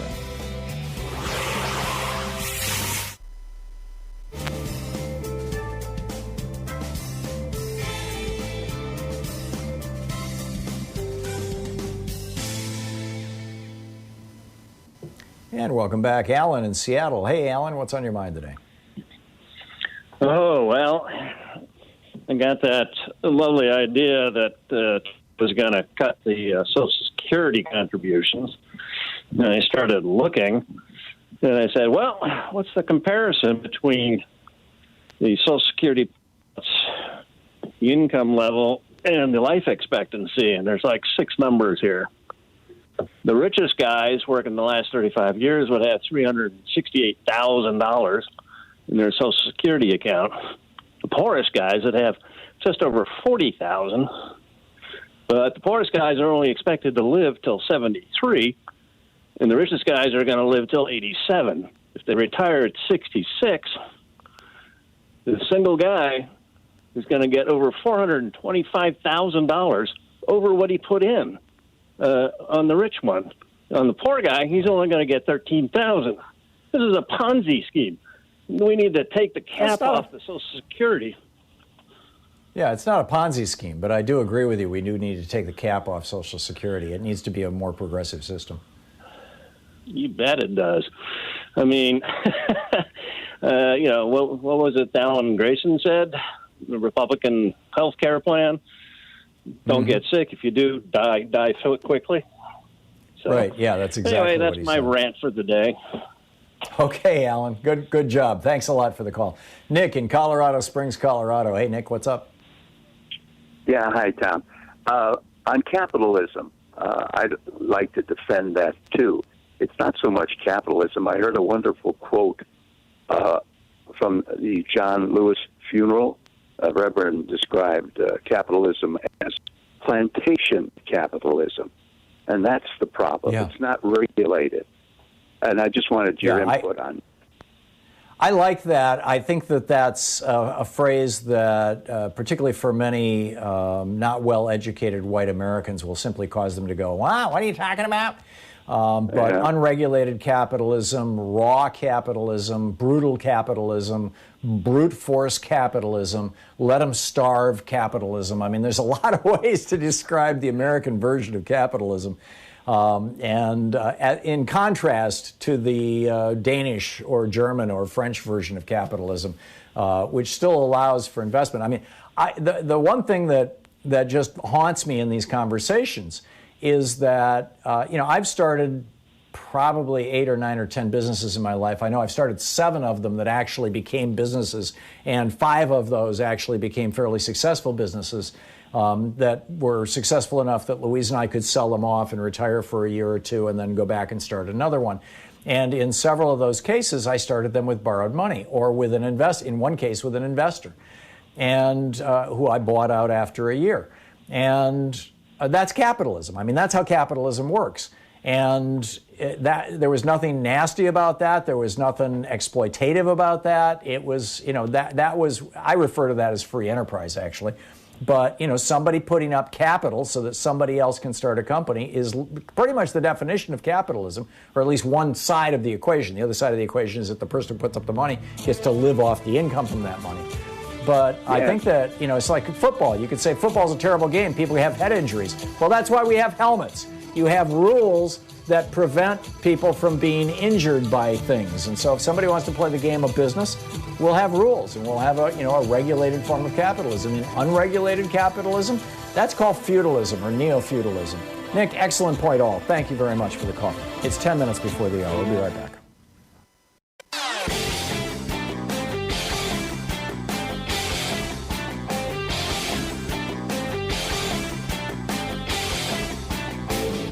The hidden history of the war on voting tells how the GOP has been stealing elections for decades and will again this year unless we stop them. Hey, we have a new video over at ThomHartmann.com for people who are supporters of our program. It is the 12 steps. Common Cause actually put these together, but I boiled them down into a nice little rant on a YouTube video that you can share with friends and neighbors and acquaintances who might be wondering, how did this coronavirus thing get so bad?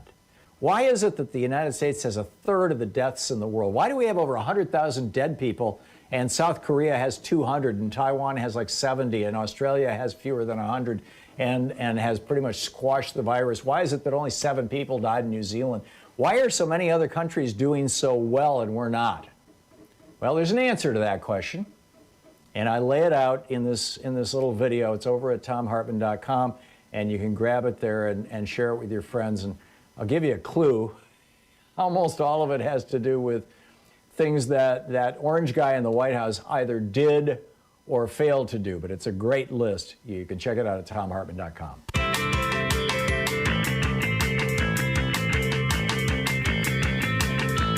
And welcome back. Thom Hartmann here with you, and Danita in Bremerton, Washington. Hey, Danita, what's up?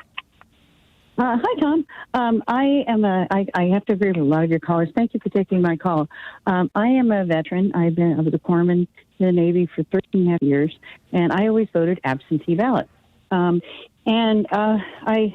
did some research after the election. My husband and I were fortunate enough to be observers in Kitsap County, and it was a wonderful process, and learned a lot. But there are 4 states in the Union that count their absentee ballots at the very end, and that's it's Wisconsin, Pennsylvania, Alabama, and Mississippi. So there are 2 Senate races, and one of them was relatively close. She won, bless her heart.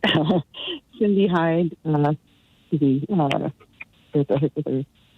remember the last name. Cindy, on the tip of my tongue. Cindy Hyde Smith. So Cindy Hyde Smith. And she was a big support. Yeah, she's a big supporter of the Confederate statues. That election was called that night. Well, they can't even start counting the absentee ballots until that day. And that means that military people cannot vote for the people who are sending them to war. And that's just not fair. Wow. So I was wondering why they're not looking into these Senate races, just like Judy said.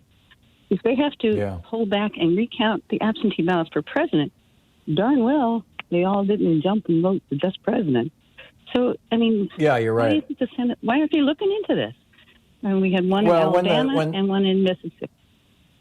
Right. When the news agencies do this, they pretty much know how counties, what the history of a county voting is and what the percentage of the vote that's in is and where it's coming from, so that they can reasonably predict exactly what the outcome is going to be. And it's very, very rare that they're wrong. So it was a rather tight race between SB and Cindy Hyde-Smith. And they were talking about that they could have thrown the Senate seat. And so I'm just kind of curious why nobody's looking into those. It's a good question. I don't know the answer to the question. Yeah. Okay, well, yeah. Thank you very now much it's for your airtime. Sure. Now it's come down to Georgia, so that's where we're going to have to pay a lot of attention. Well, we got to kick. Yeah. Thank you. Whoop. I'm sorry. There's just this tiny delay here, and I pushed the button to drop you at the same moment that I heard your voice. I'm sorry that I cut you off. Al in Milwaukee, Wisconsin. Hey, Al, what's up? Yeah, hi, Tom. I've lived in Milwaukee since 1965. I have learned that back in the 20s, 30s, and up into the 50s, and maybe even beyond, Milwaukee was a socialist government.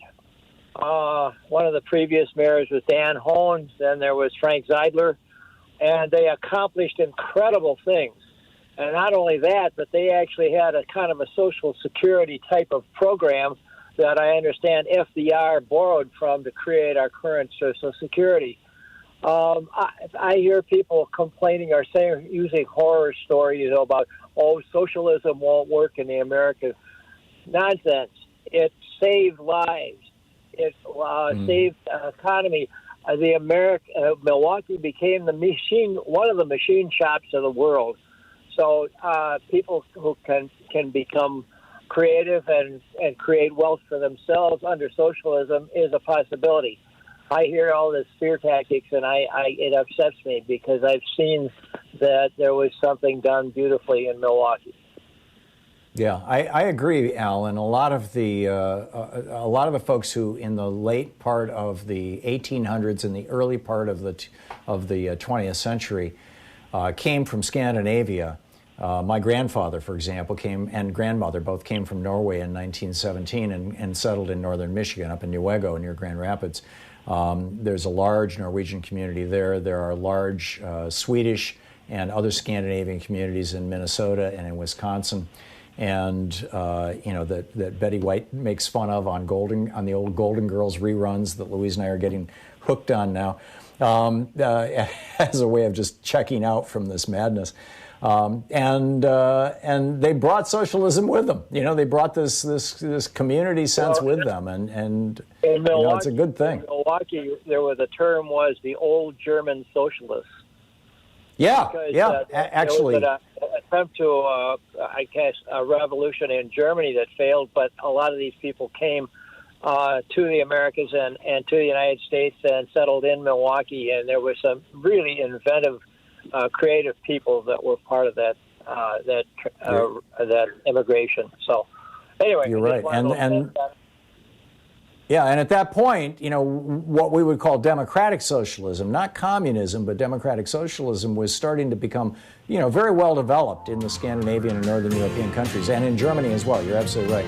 Al, thanks a lot for the call. And thank you all for being with us today.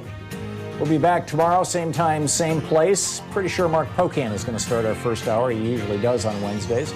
And in the meantime, don't forget, democracy is not a spectator sport. It requires you. So get out there, get active, tag You're It, and reach out to your friends, right? But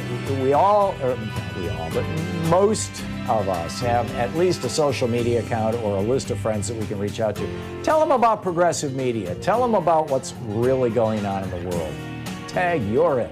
We'll see you tomorrow. You've been listening to Thom Hartmann. For audio and video archives, visit thomhartmann.com.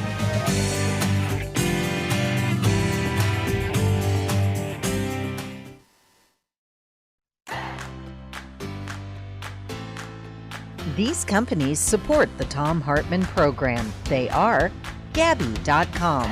Gabi takes the pain out of shopping for insurance. More info at Gabi.com/Tom. Teeth, Smarter Pet Dental Help. More info at teethhealth.com, code TOM. HelloFresh, delivering fresh ingredients and mouthwatering recipes. More info at hellofresh.com, code TOM. Bowl and Branch, crafted for the common good. More information at bowlandbranch.com, code TOM. ExpressVPN, the VPN that just works. More info at expressvpn.com/Tom.